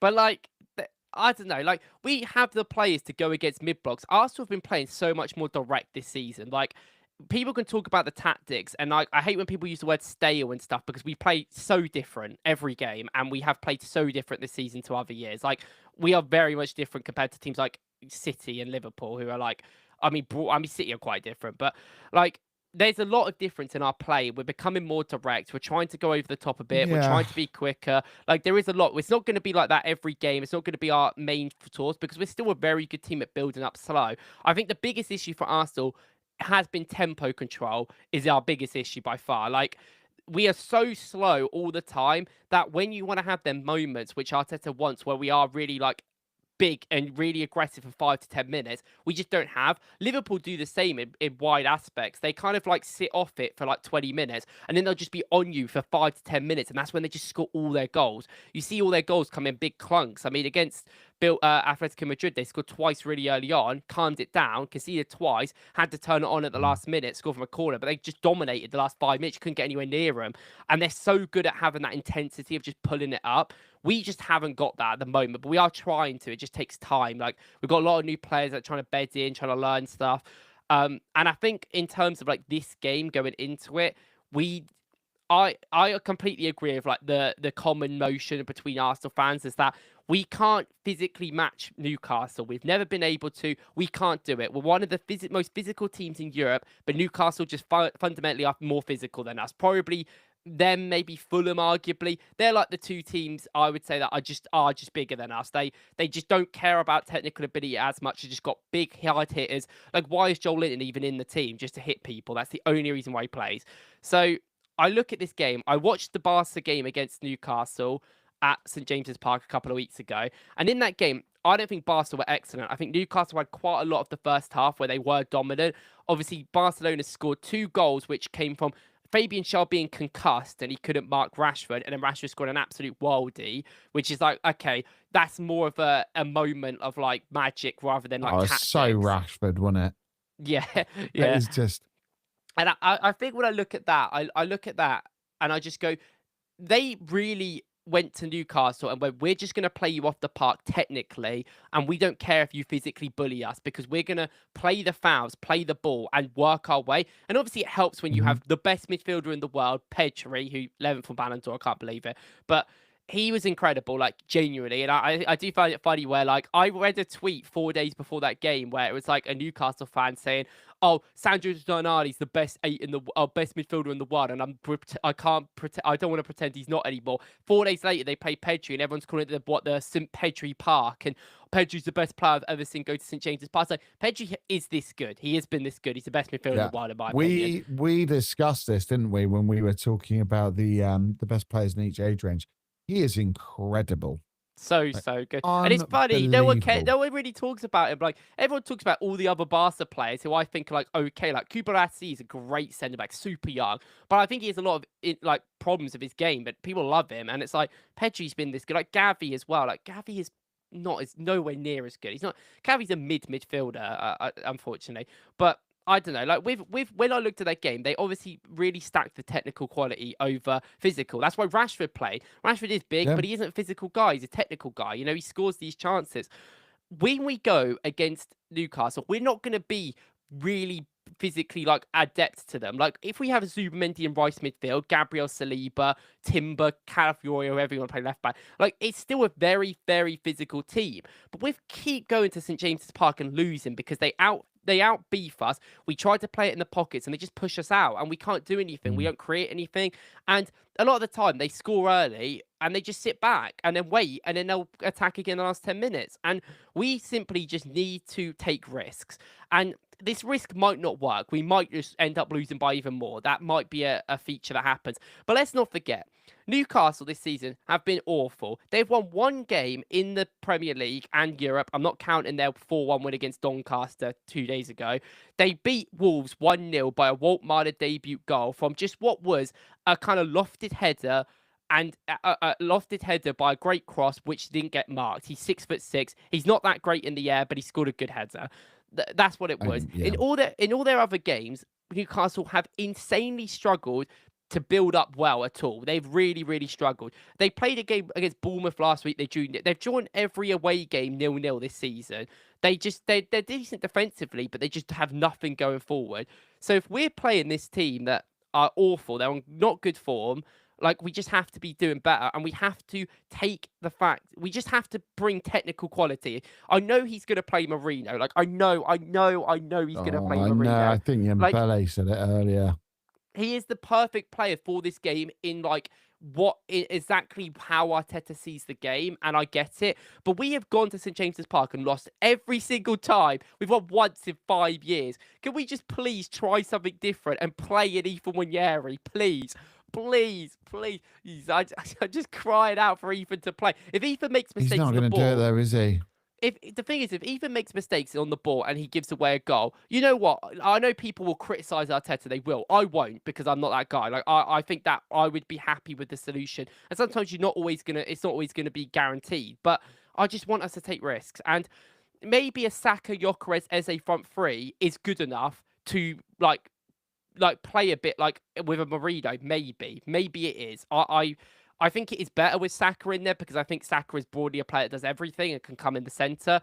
But I think Ethan helps that a lot more. Like we said, Ethan rotates as a winger. You don't see Odegaard do that. You don't see Marino do that. It's way more with Ethan. Ethan makes runs in the box. I think that's going to pull players out of position. Like Eze's going to need space as well. It's going to be hard for him to find them gaps with Rice and our double pivot. I don't know. Like I think that we should have the solutions though, because if they do sit in a mid block, there's always the opportunity, like we saw with the Eze goal for Martinelli, to not only bring Martinelli on, but obviously Gyökeres can run in behind. Then first time passes.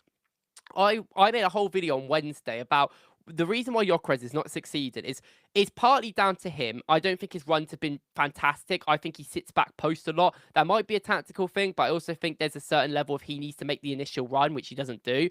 But I looked at it and I just went, the best way that Arsenal get it is in these like deeper areas, like when we've got the ball and we're just kind of passing it around like nothing. Quickly put the ball over. Just do it. Just try it. You know what we're seeing with with Calafiori and stuff, and the goals that Gyökeres scored against Forest and Leeds, they were telegraphed. They weren't like a random moment of initiative. They were telegraphed in how we pressed, how we put players in positions. So it was very much like an Arteta move. But the Max Dowman one against Port Vale, which we alluded to earlier, is not an Arteta thing. It is literally just like we are passing the ball around behind the striker. Like Gyökeres knows to always run. He always has that intention to run. He always does them run, and they never get found. So just try it. Just put him in behind and like. Yeah. I want to see more. I just want to see more than that. We've got Saka back, and Saka is one of the best crosses we have. Stop crossing it to the head of Victor Gyökeres. I know he scored a header, and everyone was like, "Oh, look at all the tacticos now." He is awful in the air. He's not good in the air, and he's still not good in the air. Just pass. The best chance he had in the City game was that cross on the floor by Trossard, which Ruben Diaz just gets a touch to. But that's what we've got to do more. Just got to do that more. It's so frustrating, isn't it? But I'll go through because I know you were saying about Newcastle being bad, but I completely agree. But I started looking at the underlying figures. So for us, Arsenal ranked 6th for expected goals at 7.39 XG in the Premier League. But of that figure, only 3.1 XG come from open play. It really does show our creative problems. Newcastle, however, have allowed the fewest expected goals against, just 2.55 XGA in the Premier League this season, with Arsenal being second. So these are two clubs that don't concede many chances. Also, the Magpies have faced the fewest shots, 37, and the third fewest shots on target at 13, while registering 4 clean sheets.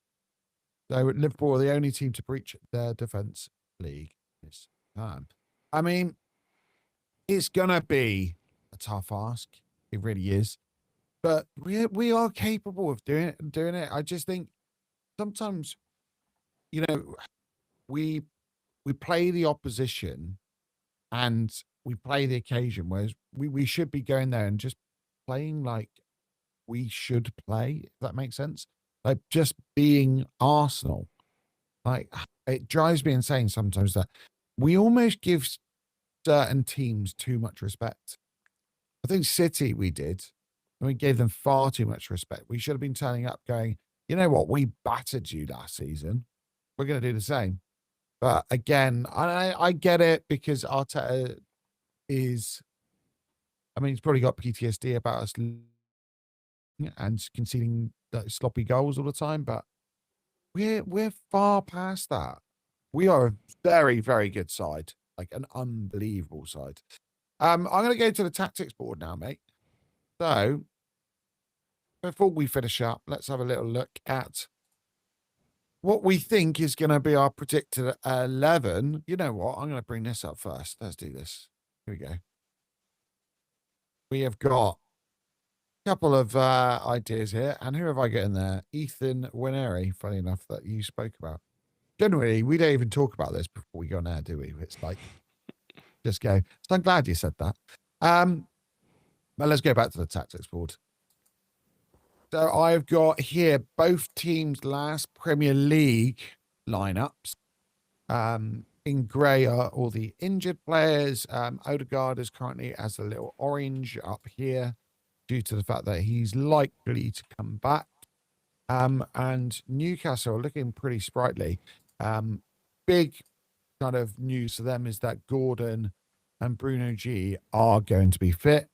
So they will be back. They've both played. Who did they play against? I can't remember now. In the League Cup. Cannot remember for the life of me. Bradford. It wasn't Doncaster, it was Bradford. Yeah, so both of them played. So it looks like they'll be back and, pretty much 100% fit for this match. Madueke out, Saka in. Yep. And I presume that Miley will come out. Well, they'll play this formation was only what they played against Bournemouth. If you look at the Barca game, that's more of an indication of what they'll play. So they'll play a back four.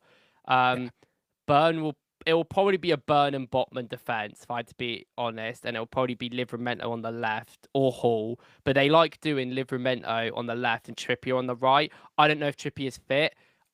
He got injured against Barca. Yeah, he's a doubt. And Shah as well would start. Botman wasn't fully fit, so he wasn't starting. But then Shah's been their main star. But Shah got concussed against Barca and he hasn't played since. So maybe he's okay now. Because if that's the case, then I think he's likely to miss it. From what I've read. If they did that, they'd play Burn left back, I think, and then do it that way. But they'll probably do this. Would make sense. They'll do a 3 in midfield, which will be Bruno, Tonali, and Joel Linton. That's the 3 they always play. Willock's not going to be in the team. Waltmar will be up front. It'll be Gordon on the left. And then it will be even Alanga or Murphy. I don't know which one they're going to play. They've rotated them quite a lot this season. Alanga's been okay in some games, but Murphy's just better. Like, he is just better at the moment. I think they'll start with Murphy. They should start with Murphy. I think they'll use Alanga later on, which they've done a lot recently, haven't they? Just, more transitional based. When legs are tired, bring on your quickest players. So, yeah, I think they should start Murphy. I know because I make a lot of videos about Newcastle, so I know a lot of their fans want Murphy to play, and Alanga's not been good this season. I've watched 5 of Newcastle's 7 games this season. 4. I've watched 4 of them, I think, and I've watched Elanga start 3 times, and he's been crap. So like. He was all right against Barca, to be fair, but the other games he struggled in a lot. So I feel like this would make the most sense for them to play. Hang on, But there's I'm a bit confused because I remember making a video last year and all the Newcastle fans were telling me Isak wasn't going to leave. So where's he? Is he not available or? Well, the lucky or? thing for us is like the thing is as well, like Newcastle are in a big transition right now because I do think as the season goes on, they want to play a 4-4-2 a little bit. That you might have to take one of the midfielders out, but it might because they want to play Vissa. But obviously, I think Vissa would cause us serious problems, and we are relatively quite lucky that he's injured. Like he's injured for like 2 months since he come in, and he hasn't played yet. And Waltmeier is very inexperienced. You know, like he has played a few games to them. They didn't start Waltmeier against Barca, by the way. They could do this because they have done this in big games so far this season, where they've done Gordon up front and Barnes on the left. And this is awful. I hate it. Like, Gordon shoots so much in central areas, but he's not good. His movement is crap. He's not a striker. Every time I've watched them play this, I've hated it. And I've watched it 3 times. So I'm like... Isn't it annoying that, right, Eddie Howe has persisted in going, well, we'll try again. And Arteta will not play Martinelli. Like, sometimes managers drive me insane. Sorry to interrupt. Yeah, I feel like I mean, they had to play Gordon up front at the start of the season because, you know, remember, they didn't have a striker. Well, they had. But they could have played Joel Linton. At least he was a striker. Ozdiloo was the option, really, and they should have played Ozdiloo. And I remember doing a whole thing about. I spoke to a few people like, why are they not playing Ozdiloo? And then he played in the cup and he scored like a goal, and they were like, oh, he's good. Then they tried to sell him on deadline day, and it fell through at the last minute to Frankfurt. But Ozdiloo's a good striker, like he's an actual striker. Joel Linton's crap. He's not a striker. Like he's just cut. He's not that player. So well, I'm just.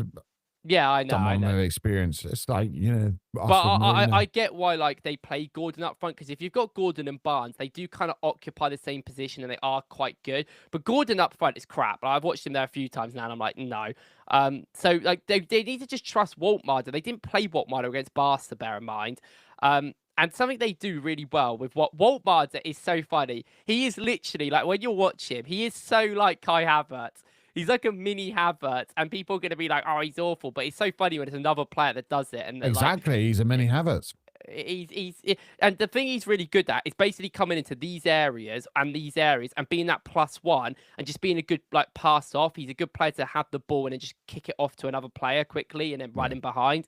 He's not a player that's always going to be in the box. Like, he is 6'7", 6'6". He's a tall guy, but he's more of a dribbly type of like lanky player. Not really he's not really good in the air, even though his only goals from a header so far for Newcastle.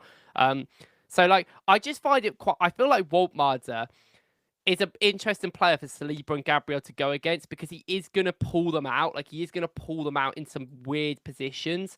And, like, it's about our players covering. Like, is Zubamendi, you know, he's just joined the club. Is he going to be, like, really aware? Like, Reece is the guy that really covers for everyone when they move out of position, like, everywhere pretty much, especially on his right side. So is he going to be able to, like, make sure Waltmeier can't get the ball? I do think Waltmeier isn't very good physically, so you should follow him. If Gabriel follows him out here... I think Gabriel's going to gobble him up. Yeah, I really do. I think Gabriel physically is just going to dominate him. I think both of our defenders because that is Waltmeier's big problem. That's why they're not playing him against the big teams. Because I mean, he's only been there for 4 games, I think, and he didn't start against Barca. It's the only big game they played, really. But like, he is a player that like is not really going to be physically be able to match up at the moment. He's tall, but he's just so lanky. You can kind of push him off a little bit. But it's smart. You've got to be careful in these situations, because something Arsenal do sometimes, and overly aggressive teams do, is they just give away so many free kicks. And like, it's so relevant because we are talking about Newcastle here. The problem with this Newcastle team is that because they are so aggressive, they just do stupid stuff sometimes. Against Barcelona would literally just bait them into tackling them over and over and over again. They would just go up to Joel Linton, just stand here and be like, well, tackle me. And they just take him out every time. He can't stop himself. He's like an addict. He has to tackle them. He has to take him out. And every time it happened, I was just like, they're baiting him into this because they're slowing the game down. And that's something Arsenal, I mean, we're all the best team in the world at slowing the game down. Trust me. Oh, we're amazing. We're A-star at that. But like, I just think in this game, we're already going to, like, physically we struggle to match up against Newcastle because of that reason. We are trying to play their game. We're trying to play a game of it's low key. It is our game as well. Physical, you know, we dominate teams. You see it a lot in Europe, especially. Like we really do not. We make teams avoid going into the pockets because we're so big and dominant and cover so much ground. But against Newcastle, we should just have a Winery on the pitch. There's going to be times when Winery loses the ball. Like, it's going to happen. But if he can bait Joel Linton into taking him out, like it's perfect. I worry for Saka because Saka, like, every time he gets tackled, man, I'm just like, I don't know. He just it's just fills a me with worry. And I'm like, dread. I'd rather Ethan play next to him because then at least gives us two dribbly type of players rather than Mm. one. And I think that in many ways that could like leave it out a bit for Saka. Saka might not have all the burden on him when he's got Winery next to him. So that's kind of like my general thoughts of the team. Like, how are you feeling about the left wing? Because we've gotten to this scenario now where it's like, well, I feel that Eze should come in there now. Like, I agree with you. I think he was fantastic in this area. He was much better than I thought he would be. I don't know. Like, Martinelli's the player in form. I have a feeling, and I have a terrible feeling that we're going to see this. Like, I genuinely think this is what he's going to go for. He'll look and go, well, Martinelli's playing really well. Hopefully his pace and his defensive work against Livramento would work really well. I think that's what he'll go for. But I can't just- see it. I can't. I think after the Port Vale game where Martinelli yet again proved he is not a winger because he was awful for majority of it. I just think that they're the sort of games. I know what Arteta's like, and this is why I kind of expected Martinelli to play up front because, you know, we talk about him being adaptable, but a lot of the time he's adaptable because something will happen where he'll have to act and he'll do something, realizes it works, and then uses it. Like, reason why Mourinho is a backup striker is because we had to play him there last season. He would not have played Mourinho up front if, like, maybe now if you consider the injuries, but I genuinely don't think if last season happened, Mourinho would be our backup option. He'd play, I think, a Trossard up front over him. So I feel like I expected that to be changed. Martinelli was awful. Like, not awful, that's maybe harsh, but against Port Vale, he wasn't good. He's not a winger. He's not a guy that can take people on one-on-one out on these wide areas, especially against someone as good as Livramento if he's going to play out there, or Trippier or whatever, because Trippier's like still okay. Like these guys are just going to eat him up. Yes, you might get that defensive work rate out of him, but if we're going to play, like I assume in this game, we're going to play more of Rice is going to play deeper than up here. It kind of depends because when we played Newcastle last year, we lost 1-0. They scored so early on that then we had the ball loads and we had no idea what to do. Like, we had Party in right back that game and he didn't move, and we had Timber as well in left back and they just didn't go forward, which stopped us. So if Newcastle score early against us, then that becomes a game where you're breaking down that sort of defense. But if it's not, if it's a cagey game, if we're playing evens or outs, or let's say even, I know, hypotheticals, but we score early, then the game changes a lot. And then I'm like, oh, okay, then a Martinelli makes a lot of sense if we scored early, like him coming on. I think Rice is going to play deeper. I do think he will play deeper because of the game we are playing, and his physical and covering area will be very important. So I just think, like, I think with all the criticism he's got this week, I think Arteta isn't stupid. I can't see Martinelli playing left wing. I think it will be Eze. It might be Trossard. You know, everyone. It's that meme that meme that someone did on Twitter where they were like, every time Trossard scores, we have to pay off it in the next game where he starts. And I was like, it's so true. It's like he scored against Port Vale, and everyone in the comments is like, oh no. But I don't really get why Trossard started against Man City. I think it's down to the fact he's a good quick switcher and he gets the ball in these deeper areas and switches it quickly to the wing, which I think helped Madueke in the 1v1s more. And I get that. That actually made sense. I think Madueke had a lot of joy in the first half, and I think there's a few passes that Trossard does and movements he does that works in that way. So maybe that's why he played him. It was weird for me personally. That's kind of my only like reason I could think, maybe. I don't know. It's a weird one. But like, this is a fine starting team. Eze out wide is not that bad. He can receive the ball here. Like, I've got a little ball now, and then he could just go in. He could just go inside. Like, this is what we want. And then I know people like don't want Calafiori should overlap more. I think he can. obviously I get in certain situations when we attack, we kind of have a bit like it's a bit like this. And I get people get a Yep. bit upset with Eze being out wide. But this is absolutely fine. Like I think I'd rather Eze in space because he is a better player in space than tighter areas. He's okay in tighter areas, but I don't think he's that good, like compared to like in space where he is an elite player. So that's kind of where I think with the left-hand side. It's a weird one. I want to see Gyökeres get some shots though. Like if you've looked at he had 0 shots against United. He had 0 shots against Liverpool. He had 0 shots against Man City. That is disgraceful. That's unforgivable in my opinion. Like I might have concerns about his movement and his running, but he runs enough to at least have a shot in a game. And he's a player that shoots very early and shoots a lot. So Yeah, his him having shooting stats were unbelievable before he came to us. him having no shots in them 3 games is unforgivable. That is a problem with maybe like we said, like the clicking of like the players together. But that is fundamentally a problem with the system right now that he is not having enough shots. My whole solution would just be to get Gyökeres get more shots. That would be the whole thing. Not you don't even have to look at all the complicated factors of a Waneri or an Eze, all this other stuff. It just genuinely should be get Gyökeres more shots and playing them quick passes over the top needs to be it. I worry a little bit because Saka and Eze aren't players that are entirely quick on the ball. Like Eze Mhm. can be, but he is a player, like we said, that wants to have many touches and control the narrative a little bit. Saka is someone that is very much the same. You know, he holds players off, he takes his time, which is great in its own way. Does that benefit a Victor Gyökeres playing? Like, I don't know. And that's why, like we mentioned, Ethan can do a bit of both. He's more of a two-way player than anyone else we have in this team. Obviously, if Odegaard's fit, if Odegaard's fit enough to start, because it is a shoulder injury, it isn't like a foot injury. So I think if he's good, he should be good enough to start. But obviously, that's my, my BTEC sports psychology, sports science like degree thing. But I think Odegaard like coming in would make a big difference. But if Odegaard's not fit, play Waneri. I don't want. I want Waneri to Right get now, minutes. I would prefer Waneri than Odegaard. Like he's shown me more than Odegaard has, and I think, oh, if you put him in, and then bless him, he loses a nail or something again, then we're in this same situation that we'll go, oh right, okay, and I can imagine Arteta going to Marino, not Waneri, in that situation. Odegaard is Like, better panic stations. in terms of our press, though, with Odegaard, it would be Oh like yeah, it would be really 100%. good. And I do think that matters in games like this because like we said about Man City at home, I said that we're gonna have the ball a lot, so I don't really care. I don't care about all these nifty details in terms of build up because their press is awful and we should be able to exploit it. And like Marino helped us exploit it a few times, but there's also a few times where he didn't help us and he gave the ball away. And that was the risk that he was fully willing to take with Marino, but not a Waneri, who I would rather take that risk of, not just because of age, but player as well. And I'd always rather risk a 19-year-old who I think is good enough than a 29-year-old personally.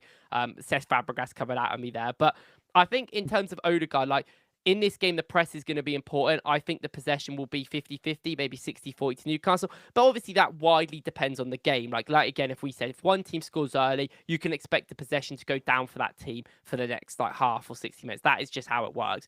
So I think in terms of like Odegaard coming in, he actually would do a lot for us because when the big worry about Odegaard in these games in the past has been like he does all the pressing well, he builds up well, but where's the creativity? Now, we have an Eze on the pitch, we have a Saka on the pitch, and we have a goal scorer like Gyökeres. Like, there is systemal problems maybe with it, but I think there's going to be more of a... the team are going to try a lot more. And we kind of did just throw the kitchen sink in the second half against City for the whole half. Yeah. And I know, and we still didn't create a lot. Like, that is an issue, I'd say. But we can't really complain about the players on the pitch. They were the creative players. We had Waneri on at times, Eze was on, like Saka was on. Like, we had these players on the pitch. So I hope that like if this is our team, I like a Waneri. I think Waneri is what I would choose. But if Odegaard's fit, you pick Odegaard, and that is the best lineup we're going to do. Are we going to get a result in it? We might not. It might not work out. Many times it doesn't at St James's Park, but that would be our best approach, I think, going into the game. But yeah, like you said, physicality. Marino's probably going to play, isn't he? Yeah, I do think in terms of pressing, I think we might bait them. Let me see if I can do a little drawing here. Can I do one? Not going to let me, is it? Nope, it's not. Let me see if I can do one. Then we... Oh, why? Why does it draw it the opposite direction? Right, let's do it that way. I think we are going to start pushing them to press this direction. And I think Burn and Joel Linton could be the trigger, which is Yeah. where you need someone like an Odegaard to kind of come in. Because, I mean, Gyökeres is just going to run for days. I don't think he really understands the press right now, but he's going to run. And if we can get our players high, who is one of the key players, Odegaard, and I think that's where we could be getting. I mean, whether or not we use it, if we win the ball in high areas, is a different matter. But I do like that thought of Odegaard coming back. Whereas Winery he doesn't really understand the press right now or organize the press in the same way that Odegaard does. Yeah. Regardless of what the plan is, he's just a conductor of everything that we do out of possession. He's so clever. He's Arteta's mouthpiece. Yeah. It is interesting because I do think we always usually bait teams to this right side. I do think in terms of Newcastle, they are going to try and play more on the left side, like you said, because I think their weaker players on the ball are Burn and Joel Linton out of the most of their midfield and defence. Rice's role in this game is purely, I think, going to be man marking Tonali, because Tonali is a guy that just runs for days. And the problem is, like, the reason why he is so difficult is because he's just in so many weird positions. Now, we genuinely have Rice, who's practically like the same, realistically. He plays the same sort of role. And I think in terms of off the ball, that is very important. So in terms of him pinning him, yeah, we might need an Odegaard to play in a 2 with Gyökeres to help a bit more. I think, like, I do agree with you with it. I think we just got to play to our strengths a little bit. I think we just got to be quicker. Like, we are direct, and we have been trying to play a lot more quicker this season. I think Newcastle, in very many ways, they are our kryptonite, but in very many ways, they play football very similar to how we play it. Out of a lot of teams in the Premier League, I think there's a lot of similarities in how they set up, especially in big games. I would say maybe not like I didn't watch the Bournemouth game where they drew 0-0, so maybe not. But when they play in big games, when I watch Newcastle, I see the similarities because they do go for physical, they do go for running a lot, they do go for these certain things. They are a team that crosses the ball a lot. They are a team that does all these little things. I think in terms of getting Gyökeres in, physically, he is probably not going to be able to come up against Burn and Botman if they're the starters. We saw it against United where Victor Gyökeres, on his first game, I know it's very early days, but Matthias de Ligt is one of the strongest defenders in the world, and he did just bully him. And that makes sense because de Ligt is super strong. So I don't want Gyökeres to always be pinning the defender and try and hold the ball off and passing it off to others, the wingers, which has been my major criticism. We're using Gyökeres to play the wingers in behind. Screw that. Put Gyökeres as the player in behind. He needs to be in between the two centre-backs and always jumping to make that run. And, the balls might not come through, but like eventually they will if he keeps doing it. Maybe not in this game, but eventually in time, and it'll make him better. So we just got to play to them strengths. We've got to play to it. It goes back to that thing of just sometimes the obvious answer is the right answer. Just stop overthinking it. Like, the good thing is if they play a physical your best striker and he might score a goal. Like, yeah, the good thing is if they play a physical mid block, we actually have the players to solve that now. Like an Eze and a Gyökeres changes that complexity. The problem is this game has come a bit early in terms of like their adaptation to the team. Like and Zubimendi as well with that. Yeah, that's a great point with Zubimendi. Like, I think that is the problem with getting a lot of our team right now is just like familiarity problems. But I just think Eze and Gyökeres, we brought them in, like we spoke about it loads. It's against these mid-block teams. It's against these teams that the reason why they're going to come in. So if we play them, we have a bit better chance than we already did last season. And I think that's a great thing. We play quicker. We give Eze the ball to create a little bit more and not have the burden be on Saka and Odegaard all the time. Disperse it a little bit onto the left side as well. We've got a chance. The problem is like Arsenal are an incredibly good side, incredibly good side. We've become more versatile this season by far. We've played nearly different in every game. But the problem is that we still struggle with stuff like creativity because I think things haven't clicked and certain times that it's not just Arteta, and I think a lot of people put it on Arteta. We have very risk-adverse football players. These players, a lot of the time, I watched the Port Vale game, and the whole time I was like, we'll do this pass. They didn't bother. Okay, you can argue with the game state 1-0, Port Vale, who cares? They're not really running. So, that is what that game entails. but we aren't. Some of the players in our team don't take these risks enough. Like we see it all the time. Martinelli's a winger, doesn't take his man on, passes it back. Even Saka at many ounces can't be asked. Like Port Vale, he just couldn't be asked to bother. I watched it multiple times. Like, and then when Ben White came in and he's actually doing all these attacking passes, or when Eri came in, he's actually making these runs in behind. You're like, oh my god, it's like crazy. And it's like maybe it isn't on Arteta as much as we think it is. Like maybe it is certain some of these players, and I'm hoping they just sort it out. Yeah, hopefully, mate. Kind of before we finish up and give our predictions, I did want to say with Saka coming back, he has 54 goals and 45 assists. He's 1 goal involvement away from becoming the 8th player to reach 100 goal involvements for Arsenal in the Premier League, which is absolutely mad. As he's 24, and I think I've written 23 days, but it might be completely wrong. I'm checking my maths now, maybe. He'll be the 2nd youngest player to reach that milestone after, you mentioned him earlier. Sorry, what was that even?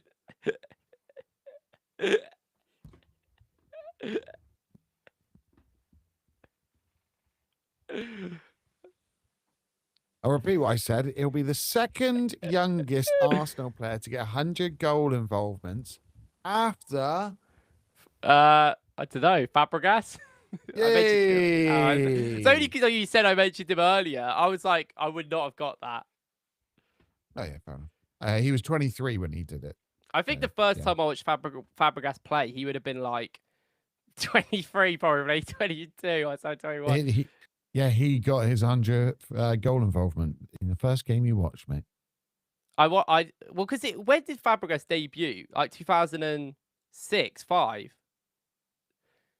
No, well, he was like in the Invincible squad, but so even earlier. That's like, yeah, he was like part of the squad. That's insane, because like I remember Fabregas in like 2012. I know, like 2010, basically when the World Cup was on and stuff.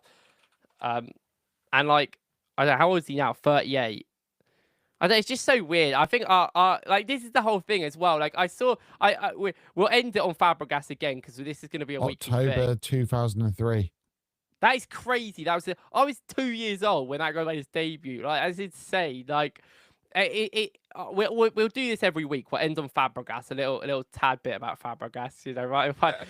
Until he gets the Arsenal. I like that idea. Until he gets the Arsenal job, we're talking about it for 3 years.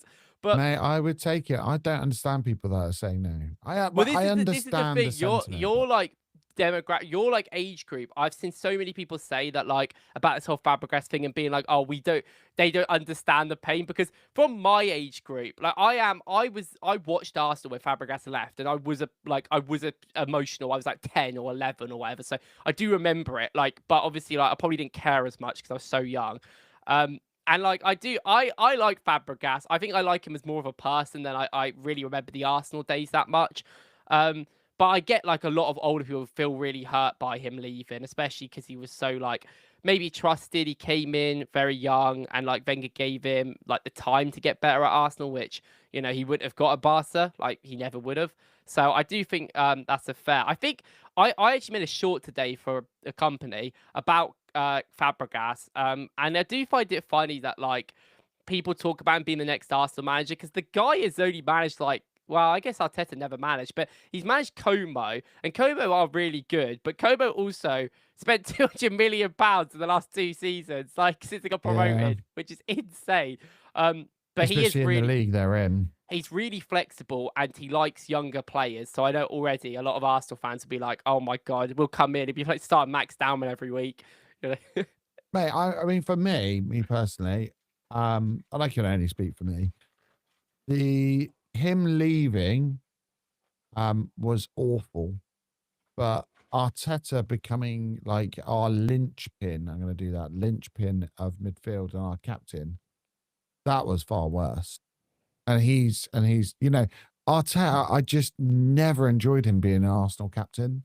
It was like, to me, a clear sign of where the club were. Like, yeah, we are not winning Premier League. And that sounds so harsh, but I mean, when you go, okay, Patrick Vieira, like Fabregas, Tony Adams, like Thierry Henry, And you go, oh yeah, Mikel Arteta. And now he's going to be That's- the manager that wins us the Prem in 20 years. Crazy, isn't it? And I bloody well hope so, because God, it was depressing having him as We captain. might, you know, we might be better in the Champions League. You know, we might just have to turn into a UCL team. Imagine if that is what happens. The thing is, if Arsenal were in a UCL final, I genuinely don't think I'd like. I already struggle to watch nearly any single Prem game I struggle with to like even watch and not like freak out.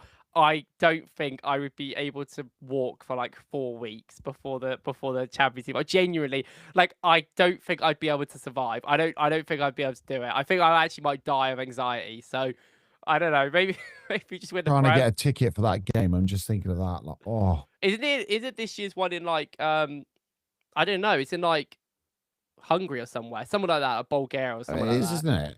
Yeah, somewhere like that. I'm pretty sure. Don't know where it is. When they did the Europa League final in Baku, that was an absolute disgrace, by the way. Was it when we played Chelsea? I don't know why it's there. Like, respectfully, like, you know, the stadium was so far away from the pitch, and it was 2 London teams. I have to get all the way there. I just but like, I don't know. Like, see, the hope that's what kills you, because I don't know. It's even this week. Like, I think in terms of the Arsenal fan base, it has been quite depressing. I have been like, I'm not like over Arsenal, but I did kind of just watch the Port Vale game and was like, oh my God, I just can't be bothered anymore. Like, it's just so like it's just stressful to watch. We're not really doing anything, and I don't think it's all on Arteta like everyone else does. But I just was like, oh, I can see the frustration that people have because it's just not fun to watch. And like, I don't know, I just do think it's got to that point where we knew that this season was going to be like this. Every single game we don't win is going to be very highly scrutiny. And I mean, I do have some stories about the Man City game, which I do find kind of funny. But did you know I did watch the game like live? I turned the game on in the 91st, like the 90 whatever minute. I turned the game on just to like put it on and see what was happening. As I turned it on, I kid you not, Eze put the ball over and Martinelli scored as I put it on. And obviously I didn't even know what the score was before I went into like watching it. So I saw it was 1-0 City and I was like, oh no. And then Mane went 1-1, he scored, and I genuinely didn't react. I just sat there and went, is this real? Did I just see it? I was like, what? I was like, that's so random. I was like, what? I've literally just turned it on, like, to see the end of the game. If we're actually, like, if I, like, what's happening. And I was like, that is insane that we scored. And I was like, maybe I should watch Arsenal more, because maybe I'm good luck charm. Yeah, please do. Like, I've realised I'm just going to have to stop doing the instant reactions on the Canon podcast, because every time almost I have like the most dire games. And it's like always the ones where it's like, oh, I don't really know what to say right now. I'm annoyed. Yeah. And the game was rubbish. It's. I don't. That would stress me out. I mean, well, I don't even watch so much games live, really, but. I mean, it literally is straight after as well. Yeah, that's crazy. I mean, Alex plays a risky game. He puts up the scoreline and schedules it like before the end of the game, before the final whistle's gone. And I was saying, oh, I don't like this. Like, a little bit of superstition is like there. So, yeah, he does that. And then the final whistle goes and I'm in ready, usually waiting for the other person to hit go. The Martinelli goal was so big, but like for me, it was just so weird. Like I felt like I was in like a trance. Like I didn't feel like anything was real because I just thought I've turned the game on. Like I was just like taken into the fact that we were 1-0 down to City in the 92nd minute, and then as I'm taking it in, Martinelli goes 1-on-1, does this insane chip out of nowhere past Donnarumma. Yeah, well, screw you, Donnarumma.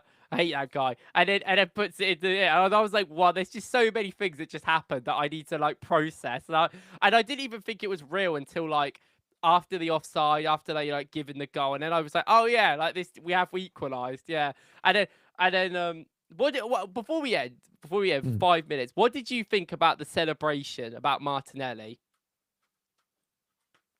I don't blame him for celebrating like that. Like, the guy's been more or less cast out. He must know that all the fans are on his back. He goes and scores a beauty of a goal. Like, it is an absolute, it's such a good finish. over Donnarumma of all people. So it's like the tallest possible goalkeeper you could do it to. And the other thing is like Zubimendi goes and gets the ball anyway. And then there's VAR. Yeah. It's like, well, I just think like I get it. And if you asked me a good like 10 years ago, I'd have been raging, like, go and get the ball. But like everything's slowed down now anyway. That's I true. just think, like, why can't we stop the clock? Yep.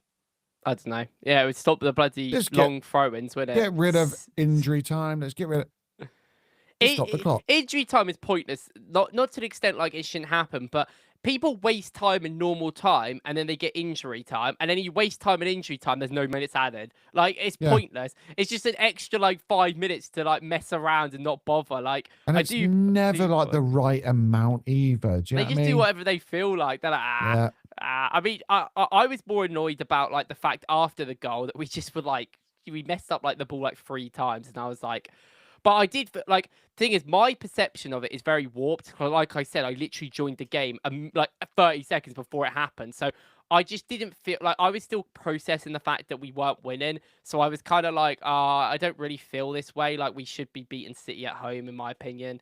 Like, I don't feel the same way of like getting a draw, but I guess it's better than nothing. And like, that's the main thing at the end of the day. Like, I'd take a draw over a loss. Like, some people are like, no, I'd rather lose to learn something. No, screw that. Like, I think draw, I mean, the draw keeps us going to at least this weekend. Yeah. So let's hope we win, please. I mean, let's just have a quick look before we finish up. John's put, we were really boring the first half of the season, 23-24, habits in midfield, etc. Then we went supernova once our team clicked second half of the season. Yeah, box midfield. We will have the same storyline. And I hope that happens. That would be great. If we can kick on around, you know, like the League Cup final, if we can go win the Carabao and then kick on in the Champions League and the run-in for the Premier League, that'd be unbelievable. And it is possible because we are going to have players coming back. Like, as you suddenly get, like, please have players fit, like, in multiple positions. So you can have a Havertz and a Gyökeres. You can give Saka some rest. You can give Saliba some rest with Mosquera coming in.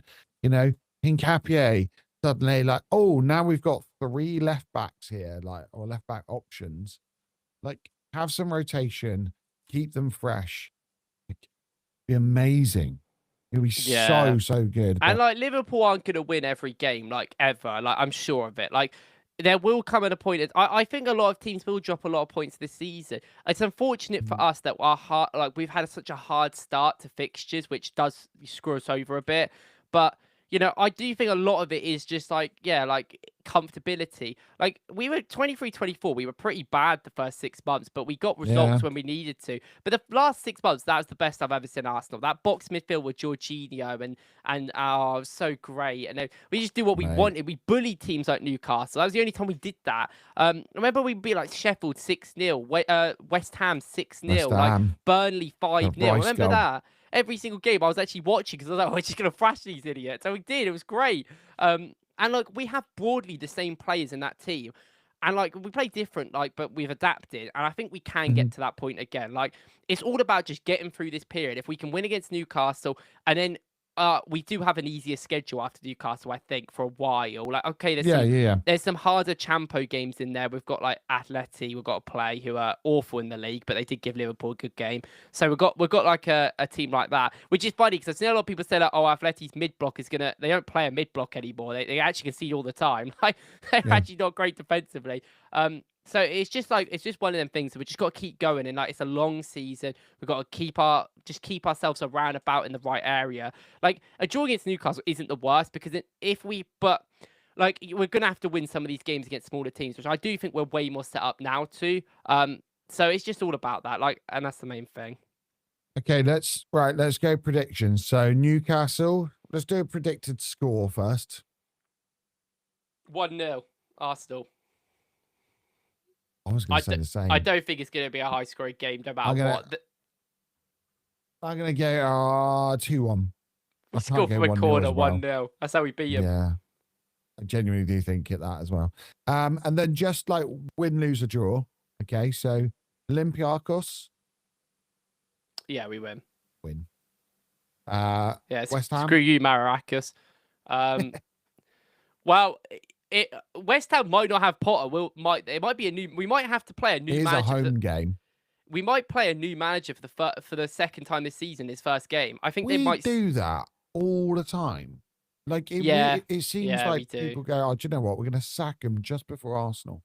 But it should be a benefit. I know people talk about new manager bounces, but realistically, like if the team's crap, the team will still continue to be crap, especially against a team that we are better. We are better. I than them. think though sometimes players like start to go, "Oh, I've got a little bit of life in me. I want to like not so much. I want to play well for the manager, but that old manager's gone. Let's play now." I do think like in terms of like because we did the same with United. I think or it's his third game or something was at the Emirates Amarin.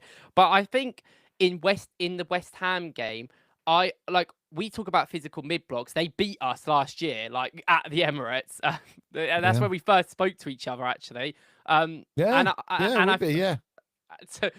I do think like going into that game, like there is a bit of worry there, and I actually think Graham Potter, if he's good at anything, is probably doing like a defensive style physical mid block. I feel like if you get a new manager, I feel like at home they're awful and they're awful generally, but I think it's because they are very happy. They're not happy to have the ball as much. Like they thrashed Nottingham Forest away from home, West Ham, and they've been awful in every other game.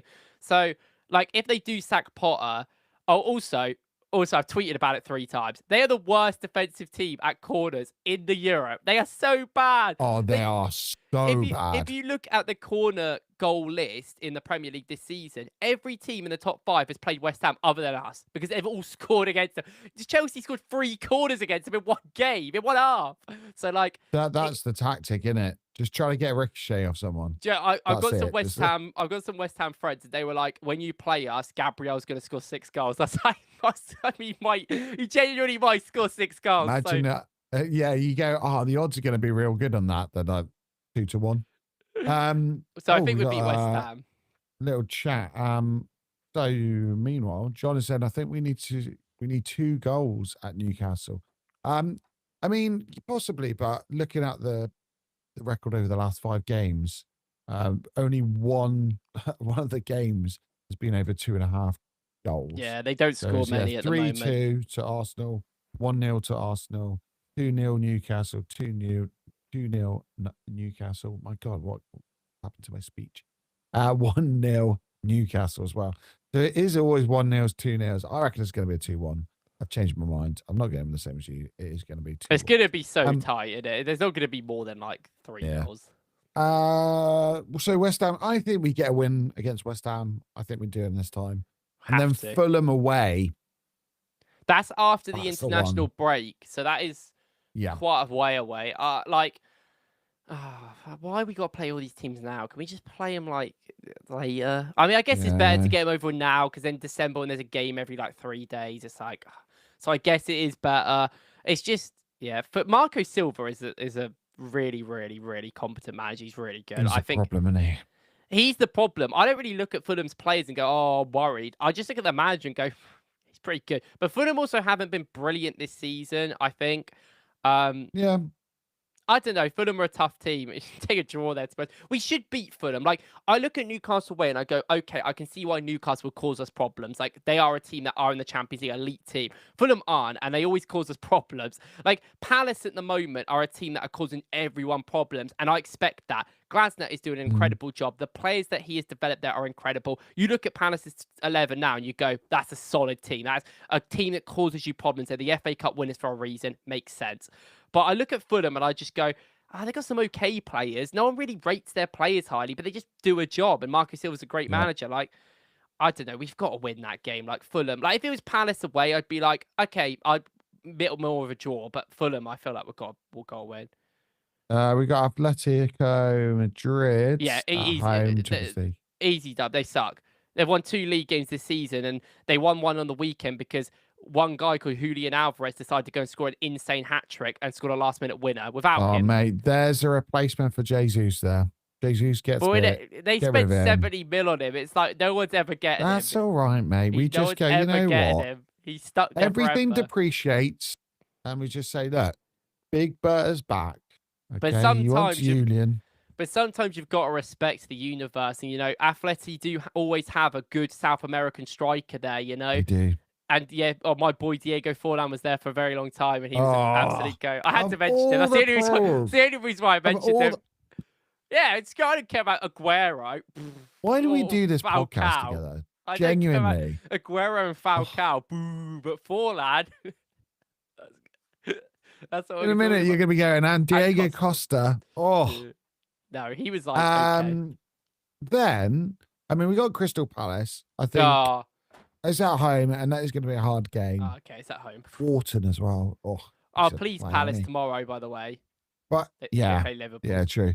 But then we've got a nice run, for 3 games before a little bit of a bubble. So we got Burnley, Slavia Prague, and Sunderland, and then comes the North London derby, Bayern, Chelsea at Stamford Bridge. It never gets easy, does it? Teams are really good now. Yeah, they just are. But that every team has the problem. So hopefully, I don't know, fate or whoever makes the decisions around here starts making it fairer. And, maybe there's a certain team that keep getting more expected points than they're supposed to. Maybe balance it out eventually would be nice. I don't know. Maybe I'm asking for a lot here, but I don't know. I think that would make it a bit more fun and fairer. I do worry about the last question on that, mate, actually, because I'd be interested to see how you feel about this. With Liverpool, they're not playing great, and they have got away with it a couple of times, quite a few late goals. Should we take that as a positive and being like, do you know what? At some point, their luck has got to run out. They are not, they're not flying, and the results are going to go against them at some stage. Or do we look at it and go, oh, they've still got Isak to come in and hit the heights. They've still got Salah to hit form. When that club gets ticking, that we haven't got a chance. No, which camp are you in? Well, this is the thing. Even with my analysis, I'm always very positive. I look at, not even just Arsenal, I just prefer looking at things. I mean, some stuff sucks. I'm going to say it sucks, but I like looking at things as more of a positive. So I'm definitely in the camp of it might not last. There is in my thought at the back of my head where I'm like, well, maybe it will forever, but I don't know. Also, on John, by the way, I saw that we got linked to Yildiz, and oh my god, you should have seen me in my room. I was jumping about. Mate, love Yildiz. He'd be such a good addition, wouldn't he? I mean, the thing is though, for the money and the player that he is, he would be actually no. I changed my mind. He actually is really good. I was gonna say maybe he's a bit like the Gittin situation where it's he's not good now, but he would develop. But actually, Yildiz is 20 and he's actually really good already. So I don't really care. I love him. He's he's probably my favorite winger on the market. Genuinely. He's not. Is there a word that we could get Trossard and Jesus out at the end of the season and get those two in? I think. Well, I know it's whatever exploratory talks with Yildiz very early on, but there was talks about how we wanted to use Trossard for a bargaining, and I wonder if the reason why Trossard re-signed was not only to give us another year because the winger market was quite poor. I think do you think maybe Trossard, I know he would have 1 year left on his deal after next summer because he's got 2 years at the moment, but you can still put him as part of a deal as a 10 mil asset. And so maybe they think that's a better and easier way to get rid of him rather than Turkish teams coming in for him. Maybe they think that's a better strategy, and maybe that's what, because that them sort of crazy things is more like a Berta thing. I feel like he might think that, and I think Trossard. Mate, if you're right on that, and that happens, yeah, I better clip that. Clipping this up, that's a good shout. That's a really good shout. We were linked to him before as well, because I remember looking and going who is this guy? I need to, and saying him just put the afterburners on and going, okay, he looks fun. But it's always fun when one of my I have players that I just have an affinity to. I don't know what it is. I watched them for ages. I just thought they were really good, and then it's Yildiz is one of them players where I watched the Turkish Euros and everyone was going on about Gula, and I was like, Yildiz is just so not better, but I just felt like he was so much more fun to watch. Yeah. And then I just love Yildiz. I watch him all the time. I watched him in their Dortmund Champions League game. Oh my god, he's so good, and that's at like the highest level. So, Mate, he's he might, he might never get to the top tier, but regardless, he'll be fun to watch. I'm gonna say, right, I thought about this earlier. So I want to bring in a new segment at some point. We'll have to try and think about this. So just odd shouts, because we like to throw out our like own weird thoughts sometimes. Odd shout of the pod this week on the quarter of a century, mate. 25th episode. Wingers, okay, tricky wingers, skillful wingers, always look better if they've got long hair. was Nedved a skillful winger? Not really. Like, he was more kind of like, like a hybrid winger 10 type player. Oh, yeah. You know what I mean? Like, Yeah. kind of coming inside, threading I don't balls think I've through ever and watched Nedved play a game of football. I think it's that quality. spite because he won the Ballon d'Or. That's spite. I don't Mate, he was quality, and I loved watching him play. Like, real cultured player. Like, one of those players that you just go, oh. And that was so annoying. His Henry was better than him. Like, he just was better than him. Who is your favourite player that never played in England? Ooh. I think for me, it's probably Kaká. I think Kaká. I love Kaká. Not Dybala. Oh, Dybala's a shout. The thing is, like, Dybala's more of an like. I haven't watched that many Dybala games ever. I obviously watched him live and I got the tattoo and everything. But I kind of like, it's more of like, that's more of like a, I don't know. I don't know if you remember a guy called Stefan Kiesling. He used to be the striker for Leverkusen. Yeah. I used to really like him because on Ultimate Team I had him in FIFA 13 and I loved him when I was a child. And like when I look at that player, like with memes and stuff with my mates, I'm like, oh yeah, I love Kiesling and stuff. But I don't actually care. Like respectfully, I didn't get the tattoo because of Dybala. I just like the tattoo and it happened to be on Dybala and I just love that feeling. With Kaká, when I unfortunately only watched Kaká at Real Madrid. And then Milan later, but I didn't watch his like prime Milan years. But like how he is as a footballer, I love that type of footballer. Like I just think it's so fun. It's my favorite. Like, I don't know, like it's hard, but like players that I love Del Piero. Del Piero was incredible to watch. Like a Dybala, but far better. I had to say that. I just had to say that. I feel like if Dybala went to a better club, he would have been all right, but he kind of got screwed. Yeah.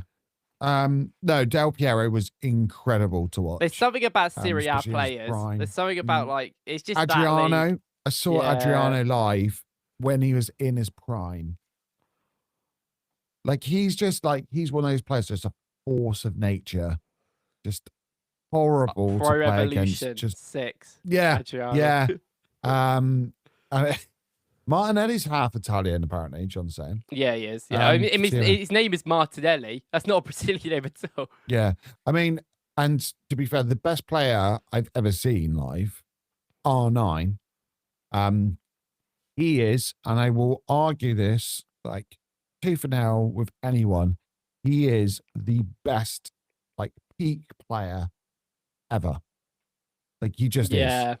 Like, yeah, I've heard that a lot. Like, I can't say he is the GOAT kind of thing because, like, his injuries and longevity and the trophies that he didn't win or did win. Like, it's a team sport, so it's hard. But man, like, if he wanted to score, he was gonna score.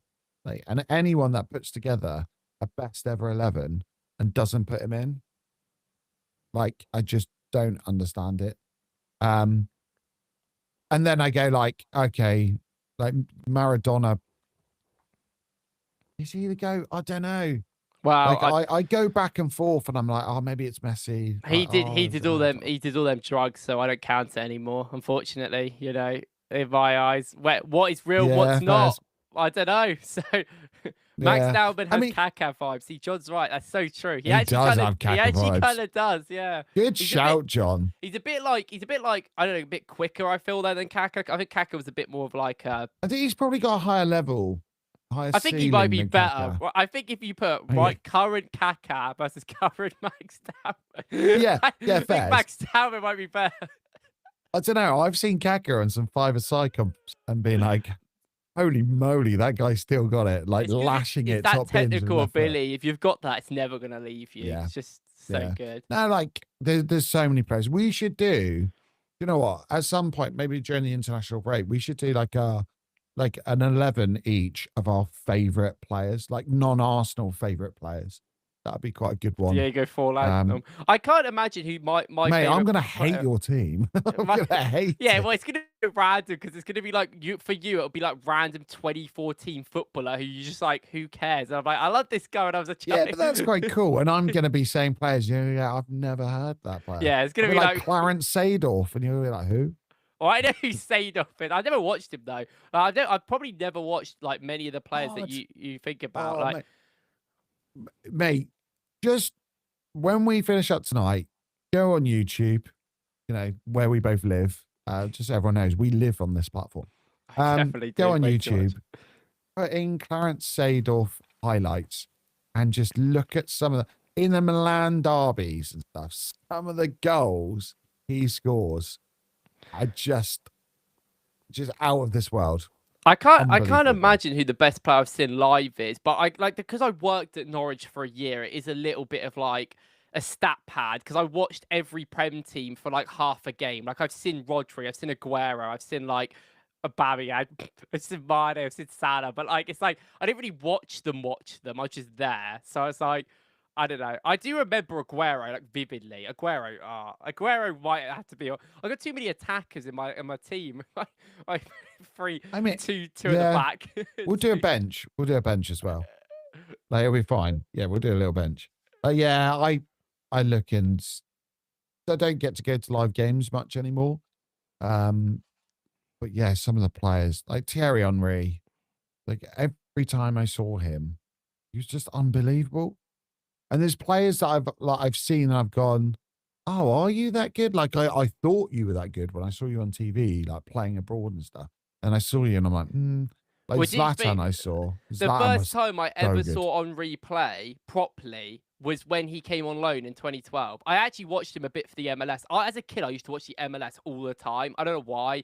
Like, it would have its, if anyone knows that, if anyone's like goated on that, on YouTube, they used to put all their highlights every single day. So everyone used to watch them come into school. Like, do you see that keeper was set? So I used to love it. New York Red Bulls, Henry. But when Henry came back in 2012 against Leeds, I watched that game on TV and I didn't, as literally my whole childhood, this is probably why I don't watch TV games live, like Arsenal games. I'd never watched Arsenal games on TV. I just couldn't afford it. We just couldn't do it. So I never watched them, but I remember that game was on ESPN and they had one game a month and it was like FA Cup special and it was Arsenal v Leeds. And I remember being like hyped because I was like, this is the first Arsenal game I probably watched all season, bear in mind. Probably the only game I watched, like full 90, because I just couldn't afford it. I remember like years ago as well when they had the Champions League on ITV. It was the only Arsenal game I'd watch was that. Oh, I love that. And I remember we beat Shakhtar and I Walcott scored and I didn't see us again for like 8 months. So there's like, I just don't see much of Arsenal. Like I see the results, watch the highlights, but I didn't see the actual game. So then when Henry came back, he came off the bench and scored. Like that moment for me was so mental because everyone's been telling me on growing up. I was only 11 at the time, I think, but everyone's like, oh, this guy's like the best player ever played for our club. And all the affinity. I watched him for New York Red Bulls loads and the highlights. I was like excited to see him. And he came in, I watched that game live and it's just like such a weird experience. I was like, he was always good score. He was even at that point, he was better than everyone we had. He's so good. I remember Alex good. Song. I remember Alex Song was that was like he was so good back then. And then you know what? like... I put a comment last night about Alex Song because on the Canon podcast live that Alex and James were chatting and they were saying, oh, out of like all the banter years, who are the players that you'd take? And I was like, do you know what? In this current squad, I'd love to see Alex Song. Like some of his long ball passes, like over the top. Like Gyökeres, I think he'd be eating on some of them. Is Alex Song the best Alex to ever play for Arsenal, do you think? I don't know really. No, Alex Hleb. Oh, Heb's okay. I used to have Heb. I think Hleb's one of the best carriers of the ball I've ever seen at Arsenal. I had Heb on beat Borisov FM save because he went back there from Belarus back a few years ago. So I do remember him there. That's I such think a I don't random know. save. I can't even remember. Well, yeah, I wanted to take over Belarus, but that was the plan. I can't remember. That's like, where the Champions League final is, isn't it? No, is it's it? Budapest, isn't it? It's Oh, yeah. Budapest because it's at the Puskas Stadium. Budapest is actually supposed to be like a decent place. I don't know if Yeah, there's it's meant any to be amazing. Reeses that have played for Arsenal. I can't think of any. Like, Any what? Reese's. yeah, like. No, I do think when the Cronkies first came in though, they bought a packet of Reese's in. Oh, I think I'll just count Reece James. Sorry, I'm a dad now. That's my one. Reece Nelson, by the way. How is his name Reece? No, how Reece is Nelson, it? yeah. No, it's not Reece though, is it? It's Reiss. That's not my name at all. It's completely different. We'll give it as a Reece. No, It'll I'm be not right. giving it. I'll take Reece James. Re- He's good though. Yeah, he's always injured though, isn't he? Reece Oxford. There's a couple of Reeses out there. Reece Oxford, yeah. Yeah. I mean, yeah, closest for me, like in terms of big players, Alessandro Del Piero. It's technically Alex in Italian, so I'm taking that. Seems like a bit of a cop out, but It's better than Alex, who played for Chelsea. Do you know who that is? Yeah, because I remember the free kick he scored against us when he banged it in. Yeah, I do remember that. I'm taking Alejandro Del Piero. Episode 25 in the bag, mate. It's always a pleasure. I love these chats, generally. That's a good one. Best part of the of my Fridays. Absolutely love it. It's gonna get sadder and sadder if we keep losing. Oh, Alexis Sanchez. Yeah, but Alexis is not Alex. It's not even the same Alex name. Sanchez. No, John has said it. We can't be like, no. Right, yeah, you in can't Chile, go it's against. fine. John is a stalwart. He is a linchpin of this podcast. I wouldn't even count what he says goes. I wouldn't even count people that have RHYS. The awful way of spelling Reece, by the way. Reece Williams, I think there's a guy for Liverpool that has basically awful. Any Welshman. Yeah, well, Reece. exactly. But why is there so many people who've got? I do like 6 Reeses and 5 of them have got RHYS in my life. Like, why? Where's all the EECEs at? This is clearly a better one. I don't know. It's just unacceptable. We'll come back to this on another pod at some point. Right, everyone. We will be back about 8 o'clock next Friday, as usual. Hopefully, we'll get a win against Newcastle. I will be putting out another review of the game. Did one this weekend. No, you should be proud of me, Reece. I did see it. Putting out content. Yeah. I was livid at the time as well. And I thought, do you know what? I'm just going to put it all out. I'm going to do it. I think I the streamed funniest as thing well is, and had the same thing. You can't be actually that proud of me because I did major boo-boo, which is that on Riverside now, there's a button and you click on it and it will go straight into live stream or into record. And it's really annoying because it switches around all the time. So I press record and it just went straight to live stream. So apparently I was live streaming. Yeah, you did. I saw you live stream it. And I was like, I had no idea. So I know I had a couple of people in the chat as well, and I had no idea. I pressed stop, and the chat just suddenly appeared on the side. I went, "Oh, apparently I've been live." So not only did it go live, it also published it as well. So I had the two of the exact same video. Oh, the joys! I'm getting old. I can't do this anymore. Anyway, that is us done. We will catch you next week. Make sure, everyone, that you stay safe, stay happy, and stay FOKLZ. No, that's not. That's not sticking. That is not sticking.